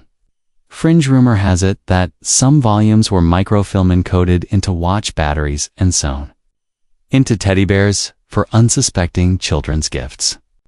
Historians still argue whether those cubbyholes of miniaturized manuscripts ever reached the Stasi's own reading lists or simply sat in CIA's director's desk drawers gathering dust. You follow her to a tall mahogany shelf labeled Double Agent Archives and slide out a thin dossier titled Information Control Division. Inside, declassified memos outline how the U.S. military once ordered soldiers abroad to seize local books deemed anti-American, even instructing bases to burn travel guides that mention socialized medicine. You wince at the thought. Roasted guidebooks instead of chicken nuggets. Yet behind every order was a fear that readers might think a different way proof. That power over paper can feel more threatening than power over bombs. Your gaze drifts upward to a ceiling-mounted projector, its bulb flickering like a sleepy eye. The librarian presses a button, and a grainy photo illuminates on a white screen. Rows of bulldozed books in East Berlin. Piles of Arabic-language propaganda incinerated in public squares. Projector's mechanical whir reminds you of a restless clock ticking down an unspoken curfew. You can almost hear the echo of Marx's ghost murmuring. History repeats itself, first as tragedy, then as farce. And you stifle a chuckle at the idea of him stowing away in a CIA library. A sudden gust rattles an open window, carrying the sharp aroma of coffee brewing in a distant break room and a modern aside about artisanal cold brews turning clandestine operations into hipster trends. You wriggle your nose. Even secret librarians won't survive 30 minutes without oat milk lattes. Across the room, you spot a ledger marked Overseas Book Donations. Each entry lists a warehouse in Frankfurt, a steamship docking in Odessa, and curious code names like Project Kafka and Library Lollipop. The latter reportedly involved smuggling dissident Czech poets inside hollow chocolate bars. Whether those sweet contraband ever survived customs without melting is a question scholars still argue with popsicle sticks and heat lamps. Picking up a battered copy of George Orwell's Animal Farm, you note it's spine-stamped classified. And you inhale a scent oddly sweet like burnt caramel. You presume smudges of protective varnish mixed with emergency ration caramel from GI Field rations. The fact Animal Farm wasn't officially published in the USSR until after Khrushchev thawed the icebox in 1961 feels electric in your hands. You imagine reading about pigs overthrowing farmers while stationed in a gray barracks. The reader's stomach growling for both revolution and real bacon. You slide the Orwell book back and shuffle toward a corner where a lockbox sits on a velvet-padded pedestal. A brass placard reads Project Contraband. You pry open the lid to reveal a stack of matchbooks stamped with Soviet-era book titles. Each matchbook once used as a secret invitation to cross-border reading clubs. Tinder for cultural revolutions. You pull one matchbook from the stack and tap it open. The sulfur scent mingles with old cardboard, tickling your nose like a feeble sneeze you can't quite catch. Behind you, the librarian clears her throat softly. She retrieves an envelope stuffed with tiny punched cards. Early digital microfiche fragments holding banned Chinese Cultural Revolution leaflets smuggled out by embassy staff. The cards crackle as she fans them, sounding like dried leaves in an autumn breeze. Historians still argue whether those fragments ever coalesced into complete pamphlets or remained forever in bits, waiting for a digital archaeologist with an old punchcard reader to resurrect them. A sudden thud on the door jolts you upright, then silence. You glance at the librarian, whose eyes gleam with a conspiratorial spark. She gestures for you to follow through a panel concealed behind the bookshelf. You press the panel, and it swings open to reveal a narrow staircase descending into a subterranean chamber. The air grows cooler, damp stones pressing around you like a secret vault. The passage smells of wet limestone and the faintest hint of printer's ink. You descend, ribs brushing the rough wall, and emerge into a vault where crates are stacked floor to ceiling. Stenciled on each crate are labels like Operation Paperclip, banned editions, and Berlin airlift book drops. You crack open one crate to find dozens of copies of Boris Pasternak's Dr. Zhivago, each wrapped in oilcloth to repel moisture.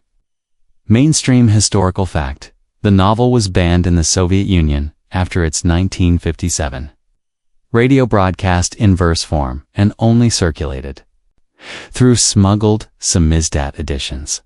You inhaled the oilcloth's petrochemical scent, keyed with nostalgia for an era when books had to swim across borders in metal hulls. A nearby generator hums, echoing the electric typing of code breakers you imagine at typewriters below. You spot a faded sign, authorized personnel only. Below, someone has scrawled in pencil, "Books are weapons." You smile softly and scrawl beneath it, "And readers are rebels." The scrawl feels like a small act of solidarity with every clandestine courier who ever pedaled a bike overloaded with pamphlets. As you turn to retrace your steps, your jacket sleeve catches on a protruding nail, and you rip an inch of fabric. You murmur, "Great. Remembered that crocodile dung sunscreen in section 2. Forgot my seam allowance here." The librarian chuckles in the dim, offers a safety pin. Another small gesture in the grand tradition of improvised preservation. You ascend the hidden staircase, each step echoing like a book snapping shut. Back in the reading chamber, the librarian slides a file across the desk, stamped McCultra, restricted documents. You raise an eyebrow. The program's experimental mind control research even targeted literature as a variable. Some fringe accounts claim subjects were fed hallucinogenic novels printed on LSD-infused paper. Historians still argue whether those experiments ever tested on real readers or were just a twisted joke in CIA boardrooms. You shrug. Pocket the McCultra file and let your fingers linger on the card catalog one last time. The drawers are silent. Now, the brass handles waiting for the next rebel to tug at them. You step toward the glass door, inhaling one final breath of pipe tobacco and government stew. As you push open the door, the clank of lock behind you sounds like a benediction. Outside, dusk has settled over fog-shrouded monuments, the glow of street lamps flickering like overdue library books struggling to return. You tuck the Orwell, Pasternak, and McCultra files into your satchel, feeling their collective weight, less like burdens and more like badges of honor. You pause at the edge of the reading room steps, gaze drifting up to the gargoyles perched on the building's facade, each carved stone face a silent witness to clandestine pages passing through human hands. You inhale the night air, spiced with damp stone and coffee, and realize that Cold War information control may have spanned continents and ideologies. But it always hinged on one tension. Those in power fear ideas, and those ideas always find a way to slip out, whether via rooftop librarians on trams, microfilm in teddy bears, or matchbooks in your pocket. You step into the murky night, library doors closing softly behind you. Somewhere, a crow caws your cosmic callback to Section 8's Berlin skies, and you stride off, satchel bouncing, heart alight with the thrill that every suppressed page is simply a challenge waiting to be met. You slip through a sliding glass door into a dimly lit lecture hall smelling of sandalwood incense, stale coffee, and nervous anticipation. It's the late 1980s, and you're about to witness one of modern history's most notorious religious bans, Ayatollah Khomeini's 1989 fatwa against Salman Rushdie. It's decreed for blasphemy in the satanic verses. The air feels electric, like static crackling across your skin, and you swallow hard. Aware that mere words have become international lightning rods, you settle into a folding chair, its final seat squeaking under your weight, and the lecturer dims the overhead lights. A single spotlight illuminates a battered copy of Rushdie's novel, its pages dog-eared, its spine creased from hurried readings, marking it as dangerous contraband. The mainstream historical fact is unmissable. Governments from Iran to Pakistan publicly condemned the book. And Rushdie lived under police protection for years, a novelist trapped in his own narrative. A sip of room-temperature coffee fogs your mouth, leaving a faint tang of over-roasted beans. Across the room, a student passes you a secret pamphlet translated into Farsi and tucked inside a university brochure. An act of intellectual rebellion performed under watchful eyes. You glance at the pamphlet's border, where an intricate, geometric pattern frames the text. Legend has it some translators hid supplementary commentary in those motifs. Tiny marginal verses only discernible under magnification.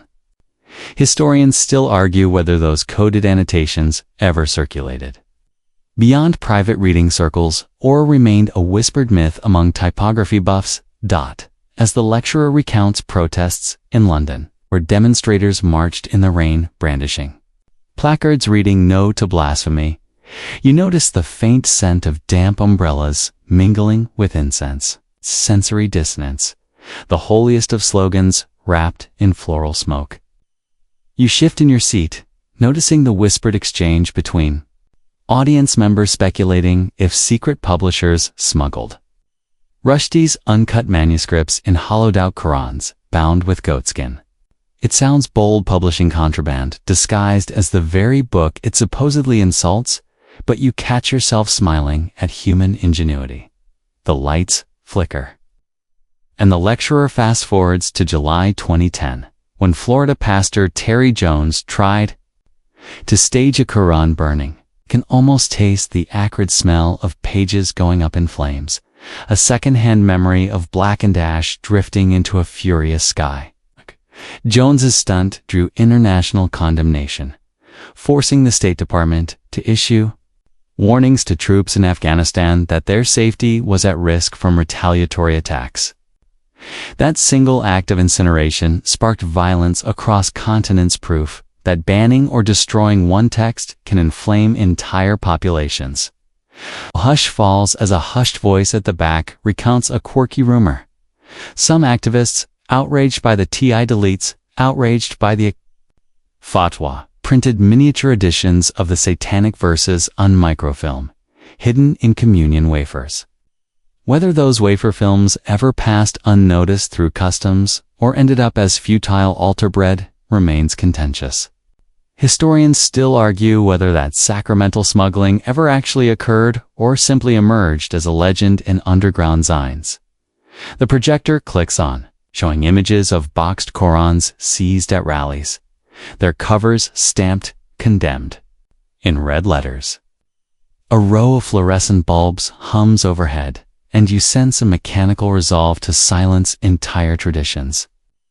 You can almost feel the plastic sheen of the plastic-wrapped bundles, a cold barrier against touch and inspiration. Yet, next to the projector, someone has taped a single open Quran page in a glass frame. Its Arabic calligraphy glowing like neon. It's a silent protest. You can ban the book, but you can't ban the script that flows like living water. Your mind drifts forward to the 21st century. To governments banning distribution of religious texts on digital platforms, Egypt blocking WhatsApp groups sharing Quran translations, China censoring Islamic websites, and the United Arab Emirates outlawing COK SAKs, co-maids banning distribution of religious KOK. Unscared COK blocking WhatsApp. EYM.EYK. COK. EYCY. My Reds. YY. EY. I give to YOK. I get my K. EYK. A KOK so YO. We is on Y. UI will will I wada you. We I to we you we see I kai I you say you to say you to me I you to you sick up I used to take to sake you must adness can it patinate met case Unauthorized Muslim apps. You recall reading that in some countries, local imams delivered sermons forbidding smartphone Quran reading apps, citing unauthorized translation and annotation. Yet tech-savvy Muslims responded by embedding verses in emoji mosaics, an odd tactic that turned smartphones into clandestine scripture libraries. Whether any of those mosaics survived algorithmic purges or just ended up as digital noise is a scholarly debate that historians still argue over. A soft murmur spreads through the hall as someone projects a word cloud: freedom, respect, offense, authority, sacred. Each word pulses on screen like a heartbeat. The tension between freedom of expression and respect for belief feels palpable, as if the hall itself is caught in the crossfire of ideas. You lean forward, feeling the rough weave of your sweater against cold metal chair bars, and wonder, when does protecting belief become censorship, and when does free speech become an act of aggression? Outside, a faint roll of thunder reminds you that storms brew beyond these walls. You feel a slight flicker of air, as if a protest wind has swept through, scattering handbills onto the floor. You pick one up. It's a flyer for a book symposium in Geneva titled When Faith and Fiction Collide. You tuck it into your pocket with an unconscious nod, knowing that the best debates happen in rooms like this. Behind locked doors and under flickering lights, a student at the front snaps open a laptop, and you hear the tap-tap of keys as she pulls up social media clips of past Quran burnings. You sense the digital age has turned every screen into a potential pyre, and every viral post into a spark. Sandalwood incense battles the scent of electric currents, an olfactory throwdown between ancient ritual and modern tech. You close your eyes and bracket your ears, focusing on the faint buzzing of the projector, almost ASMR version of ideological overload. A second quirky tidbit drifts through a whispered Q&A. Rumor that an underground translation of the Bible, rendered in the secret dialect of the Maasai, was hidden in vials of Maasai beads sold as tourist souvenirs. Each bead supposedly encoded 2 verses, one in Swahili and one in English, doubling as both adornment and scripture. Whether any traveler ever realized they were wearing a portable Bible remains a question historians still argue over. Your seat squeaks as you stand, the room returning to dusk like the closing of a sermon. You feel the weight of the decades of bans, fatwas, burnings, and digital blocks all jostling for space in your skull. You inhale deeply, tasting sandalwood. In coffee, incense, and rain, ideas and caution. For a moment, the hall holds its breath. You step toward the exit, glancing back at the framed Quran page glowing in protest. A student behind you whispers, "Will we ever find balance?" And you realize that tension between freedom and offense is the evergreen issue driving every ban. You slide through the glass doors, the world outside pulsing with ambient city noise, honking horns, distant sirens, the hum of neon signs. On the sidewalk, the rain has left the air potable and sweet. You feel the rough grain of pavement under your fingers as you adjust your coat, your satchel bumping with hidden translations, microfilm, and whispered subversions. The scent of damp asphalt mingles with incense fading behind you.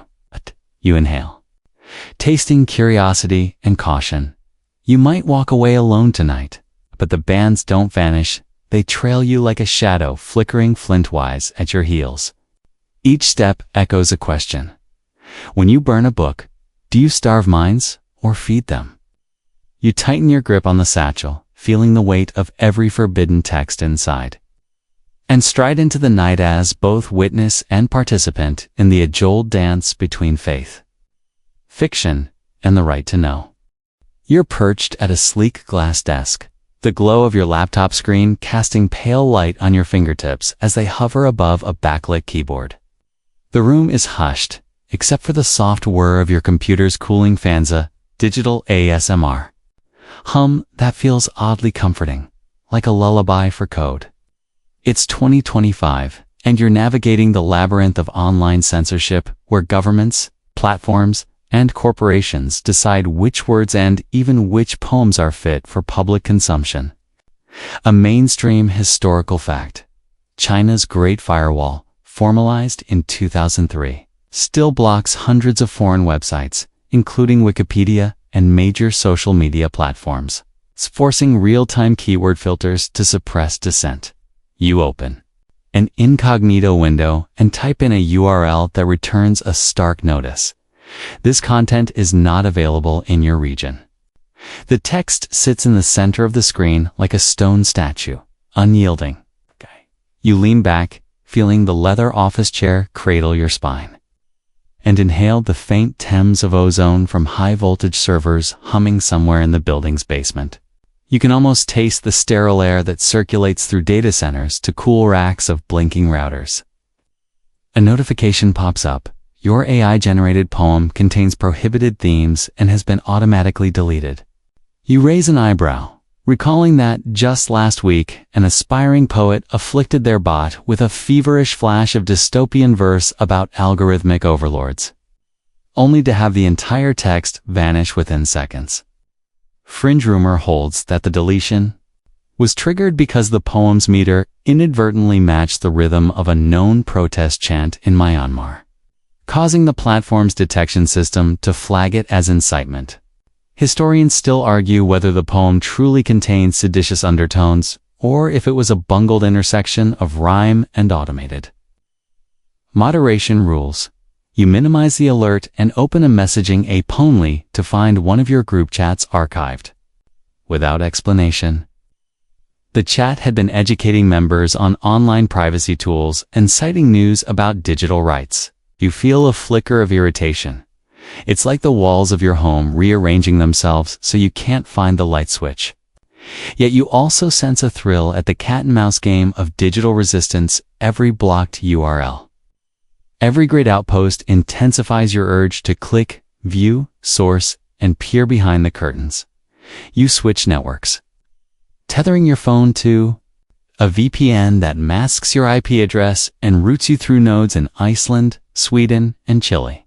The fan above you stirs warm air, carrying faint echoes of city traffic outside car horns. Distant sirens, a lone bus braking at a corner. You tap a secure browser icon, entering a hidden forum where netizens trade mirror links for banned articles and tips on evading algorithmic takedowns. The forum's interface feels retro, like an old bulletin board system, complete with pixelated icons and a pop-up MIDI jingle when new messages arrive. You savor the nostalgic beep, as though stepping into a time machine before every site got trendy flat design, FACELIFTS. In one thread, you spot a user celebrating the Ghost Project, a coded library of AI-generated poems curated to evade moderation by inserting homophonous synonyms and invisible zero-width characters between words.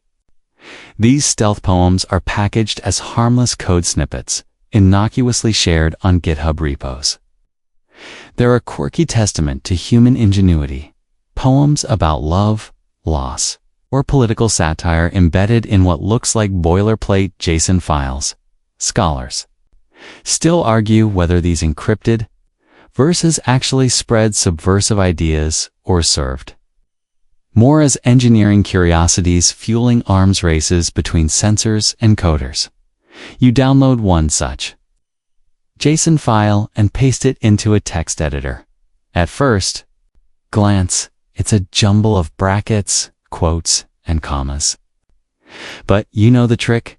Copy it into an online parser that ignores zero-width characters, revealing lines of verse. Your shadows bloom at midnight's glare. Unseen, yet breath you share. You smile as the words unfurl, knowing you've just decoded forbidden poetry using nothing more than web tools. It's a hushed thrill, a whispered triumph against faceless moderation bots. Pop-up warns that the parser might log your request digital breadcrumbs that could lead back to you. You close the tab and clear your browser cache. Fingers dancing across CTRL plus Shift plus Del. The scent of warmed plastic from your wireless mouse drifts up, reminding you that every device you own is a surveillance node. Yet you also feel empowered. Deleting history isn't just digital hygiene. It's an act of self-defense. You switch to a social media aggregator that lists posts flagged for misinformation. Scrolling through the feed, you see mainstream accounts removed for discussing election irregularities, environmental protests, and labor strikes. Each post unavailable block feels like a lost voice, tiny blotches of silence where conversation once thrived. You pause at one entry, a detailed thread on migrant worker conditions. The text is gone, but the comments remain. A ghost town of reactions. This was so informative. We need more data. Why was it nuked? The meter of digital debate feels offbeat, as if someone yanked away the drum and expected the march to continue. Your phone vibrates with an encrypted messenger alert. It's a peer sending you a link to a new decentralized social platform built on blockchain. The app icon glows deep blue on your home screen. You install it and sign up without providing an email, only a decentralized identifier. The initial feed is a welcome message. Share freely. No central authority. You breathe in the faint resinous aroma of your desk's wooden organizer, a subtle contrast to the electronic glow of your phone. You feel a surge of cautious optimism. Maybe the decentralized dream can outlast corporate takedowns. Historians still argue whether blockchain social networks can genuinely resist censorship or merely fragment discourse into echo chambers. You post to short stanzas. We dream in code and silent words purr, till the world undoes our cords, and watch as it propagates across peer-to-peer nodes. There's no likes counter, only an anonymous tally of reshares. The poem loops through networks on 5 continents before you catch a glimpse of its trajectory. Tokyo, Nairobi, Sao Paulo, Barcelona. It's a digital nomad, unshackled by geofences and firewalls. You lean back, feeling the chair's full leather cushions sigh under your weight, and exhale a slow, triumphant breath. Then comes a system pop-up. Network reaching capacity. Nodes may purge old data.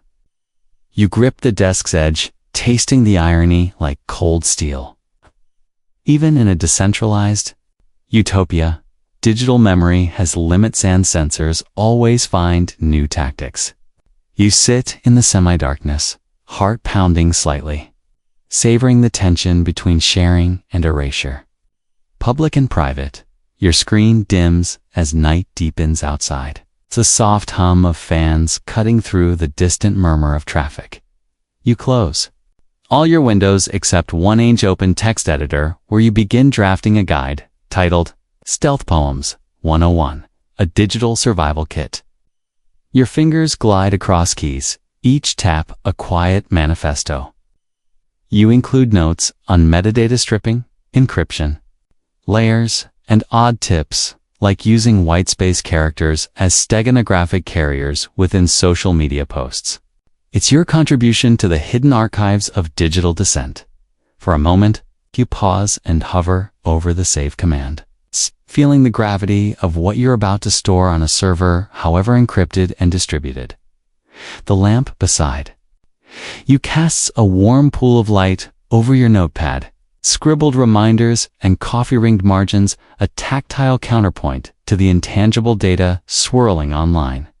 You're aware that tomorrow, platforms might change policies, algorithms could evolve, and your guide might vanish under a new set of flagged keywords. Yet you save the file, exhale, and sink deeper into the chair. The fan's whisper becomes a lullaby for rebels wielding keyboards instead of quills.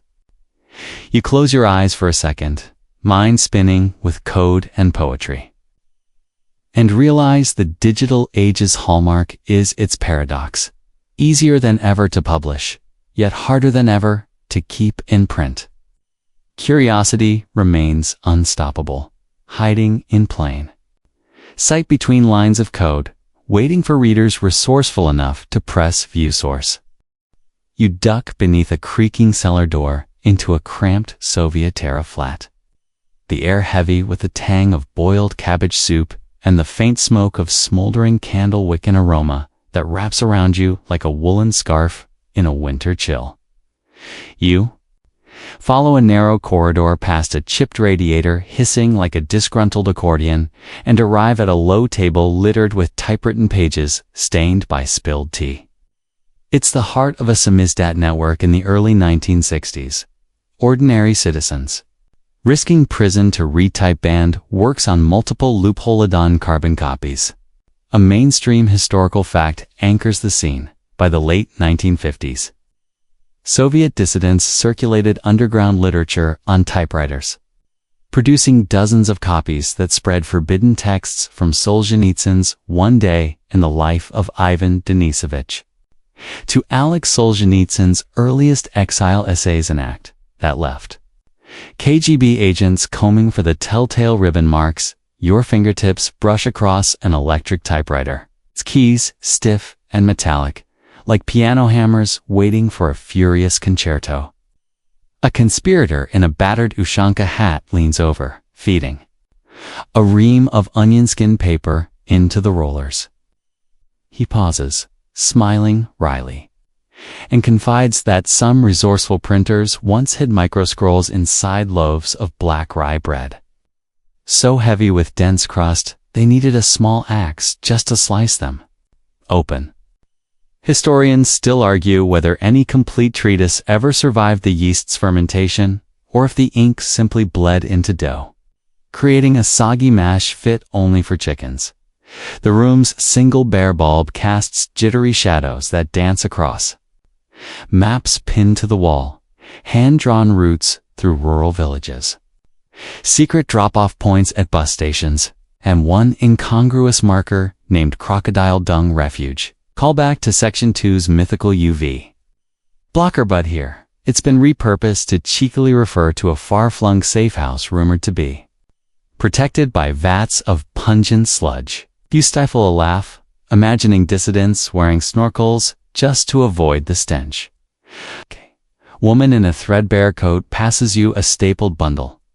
Pages of Pasternak's Dr. Zhivago, each carbon copy so thin it rumbles when you flick through like a slow-motion popcorn machine. You inhale the scent of slightly sour paper and spilled borscht, a reminder that in this clandestine world, meals and manuscripts blend into one fiery stew of risk.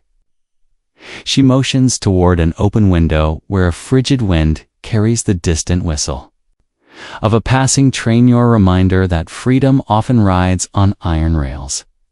You lean down, peering through the grimy pane at the snow-dusted street below, where a courier in plain clothes has stashed another satchel of documents inside a hollowed-out mayonnaise jar. It sounds laughable, mayonnaise as a Trojan horse for dissident poetry. But rumor holds that some jars were so mildew-stained that customs officers never dared pry the lids. Historians still argue whether those fungal fortresses actually ferried manuscripts to abroad or simply spawned a new class of cytology nightmares. A flicker of movement catches your eye. A pigeon swooping in the alley below, its legs bound with a tiny roll of paper hidden beneath a soft leather boot. That same feathered tactic echoed Section 7's Renaissance pigeons and Section 8's jazz-loving birds, proving once again that avian allies transcend centuries of censorship. You smile at the cosmic callback.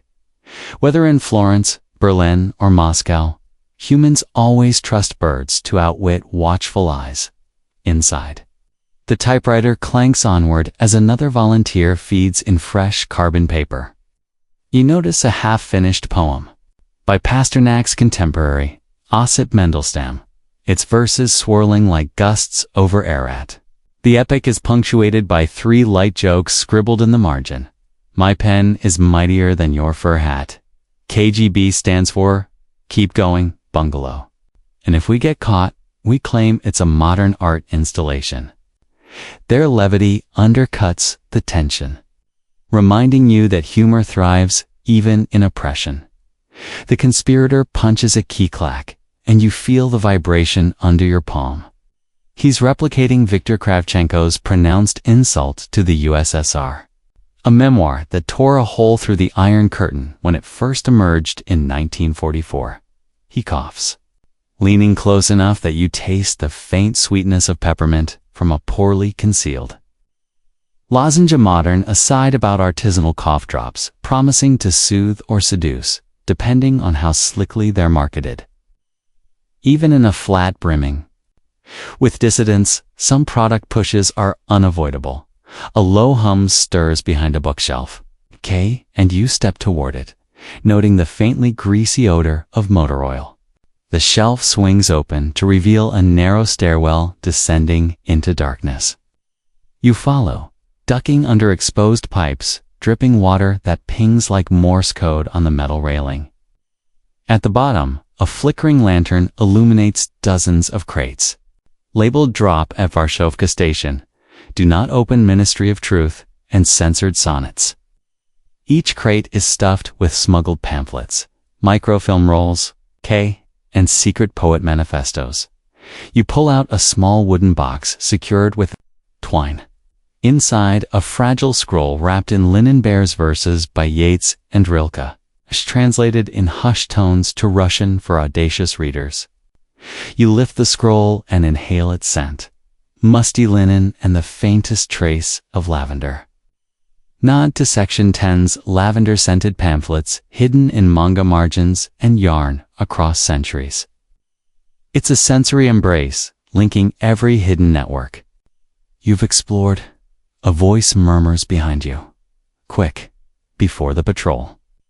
They press a small wooden token into your hand, a carved emblem of a bread loaf engraved with Cyrillic letters translating to truth. You tuck it into your coat pocket, musing that secrets carve their own emblems, whether in loaf, pigeon, or JSON file. A soft shuffle from above signals the conspirators to wrap up. Candles guttering, the hum of the typewriter slowing. The hostess of this underground press, her hair pinned with a chipped pencil, passes around a thermos of strong black tea. You catch its bitter warmth on your tongue, a comforting jolt that says, resistance never tastes polite. You clink plastic cups in silent toast, acknowledging the breathless achievement of each carbon-inked replica as you rise to leave. You slip the folded pages of Dr. Zhivago into a hollowed-out seam of your jacket. The weight feels warm, as though the past itself is pressing against your chest. You step over the damp floorboards toward the hidden staircase, each step echoing with the typewriter's final sigh. In your mind, you replay the KGB's frustrated medal for fastest typist apprehended, hoping the reward was as absurd as it sounds. Emerging back into the cramped flat, the conspirators close the cellar door behind you with a soft click. The corridor's radiator hisses one last greeting, and the smell of cabbage soup lingers as a reminder. When official ovens burn banned books, ordinary kitchens bake fresh loaves to conceal them. The act of rebaking or rebinding knowledge becomes a culinary protest, nourishing minds and bellies at once. You push open the flat's entrance door into a chilly alley, the night air crisp with frost. Overhead, a crescent moon glows pale, as if marking the passage from Section 13's digital age into this analog crucible of memory. You feel the loaf token in your pocket, the micro-scroll beneath your jacket, and a deep certainty that ideas, like rising yeast, cannot be contained. Stepping onto the icy cobblestones, you adjust your coat and begin to walk, each footstep crunching like turning pages in a clandestine folio. Somewhere, a faint rustle signals that a pigeon has flown, the Koopa final salute to the enduring alliance between wings and words. Halfway down the street, you pause and look back at the unmarked building, its windows dark, its secrets intact. You smile, breath fogging in the cold air, and whisper to yourself, no cellar door can ever lock out curiosity. Then you stride on, manuscript nestled in warmth and the ancient hum of rebellion ringing in your ears. You enter a vast, lamplit hall stacked with every contraband volume you've ever touched: crocodile, dung-scented scrolls, pigeon courier letters, tram roof clinging broadsheets, digital texts disguised in code. The oak floors creak underfoot like a confessional, and you can almost smell the mix of ink, dust, and coffee from clandestine reading marathons. This is the place where banned books come home, their spines echoing with centuries of whispers and gasps. In 1982, the American Library Association inaugurated Banned Books Week to celebrate the freedom to read and push back against censorship, a yearly ritual that sparks spirited debates nationwide and transforms libraries into stages for defiant storytelling. You imagine activists at library counters handing out free stickers proclaiming, "I read banned books," their fingertips sticky with glue and righteous zeal. Here, each title narrates a saga of authority wrestling with unease. You run your eye fingers along rows of exiled classics: Huckleberry Finn, once forbidden for racial language; 1984, long suppressed in the Eastern Bloc; and Brave New World, blacklisted for its frank sexuality, reminders that controversy travels faster than fire. Fringe rumor has it that some rebellious book clubs employed hallucinogenic ink, brewed from peyote, to annotate banned poems, turning reading sessions into literal trips. Whether that ever happened, or if it's bibliophile folklore, scholars still argue whether those ink-fueled editions sparked genuine enlightenment or merely epic hangovers. You pause at a display of contested textbooks behind protective glass, inhaling the antiseptic tang of laminated cases like breathing through a mask of conserved knowledge. Nearby lie wartime diaries rescued from bunkers, apocryphal gospels hidden in prayer beads, and sumistat pamphlets typed on onion skin paper that rattles like dried leaves beneath your fingertips. Each artifact vibrates with tension between control and curiosity, like a rubber band drawn too tight, waiting to release. Above, an installation of floating books, projects, holographic films of protest, scenes, enlightenment salons, Opernplatz, bonfires, civil rights sit-ins, and darknet libraries. Voices overlap in a murmur you almost can't follow, mashed up like a DJ set where Socrates collides with cyberpunks. You chuckle, imagining a remix, Voltaire versus Zuckerberg. Underfoot, the parquet shifts slightly, reminding you of the uneven platforms in Parisian salons, dusty alleys in Lima, and lean benches in Moscow flats, awash in some Mizdak glow. The building itself seems alive, exhaling each era's fervor. In your satchel, the soft thump of a modern contraband vibrates, a USB stick harboring AI-generated poems hidden in zero-width characters. You slide it into a small glass vault alongside matchbooks from Cold War reading clubs and pamphlets wrapped in chocolate bars. As the analog and digital converge, jolting you awake to the truth that censorship simply morphs. It's like water seeping through cracks in a dam. You wander to a corner labeled Global Flashpoints. Interactive screens mapping current book bans, LGBTQ+ children's titles challenged in state legislatures, autocratic filters blocking political dissent, platform takedowns of controversial manifestos. Your pulse quickens as regions light up, each entry a digital scar on literary freedom, an online museum of modern moral panic. Round a final bend, you find a cozy alcove brimming with late-night readers, some donning ink-spattered pajamas, others sporting printers' smudged overalls. They're curled into chairs, earbuds feeding AI-voiced recitations of banned scripts, faces bathed in gentle ink glow. The scent here is soft and sweet, like vanilla-infused toner. And you feel a hush settle over the space. You sit beside a friend, clutching Americana in one hand and a Persian Quran translation on a tablet in the other. Together, you lean back, exhaling relief and resolve. Every page you share here is a vote against silence, a tiny rebellion, stitched into your memory. On a display board someone has scrawled, "Destroying words is easier than erasing thoughts." A hush falls, as if the hall itself agrees. You close your eyes, letting the phrase land like dust on a forgotten shelf. This is banned books' legacy. Each act of suppression becomes a neon sign, pointing straight to the words. From Chin's bonfires to PayPal decrees to digital firewalls. Exiled texts gained new lifetimes warming beneath floorboards.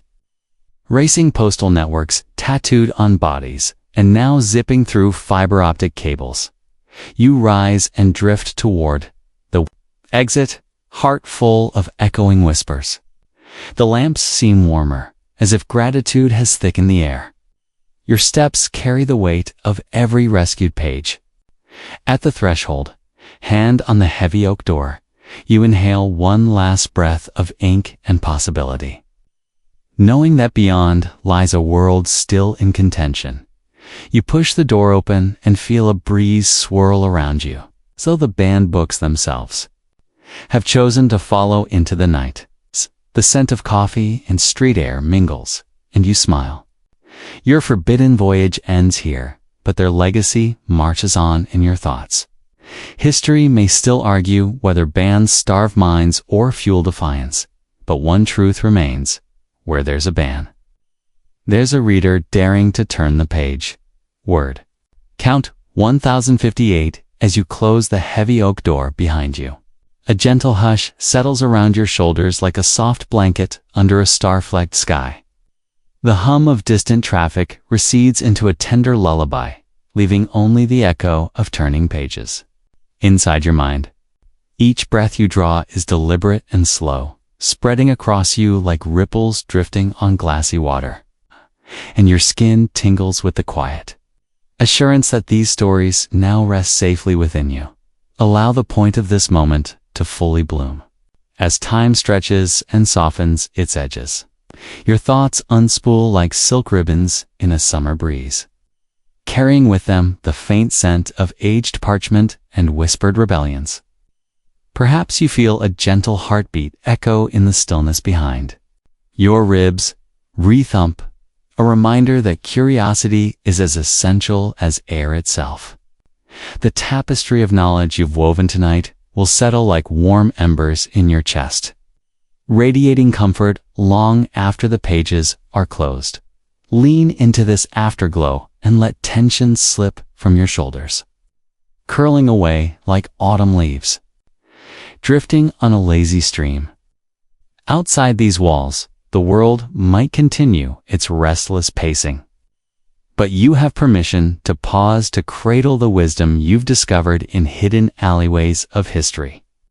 From crocodile dung sun-baked scrolls to feather-coated messages, there is no urgency here, only the soft promise that every idea you uncover finds refuge in your mind. Soon, your eyelids will grow heavy, each blink a gentle invitation to rest. You can envision yourself drifting on a cloud of silent sentences, nestled between starlight and shadow, the quiet hum of distant fans lulling you deeper into ease. Safe, soothed, and sustained, you welcome the hush. Carry these hidden tales gently into dreams and let the calm surround you as you drift away. End of script. Sweet dreams.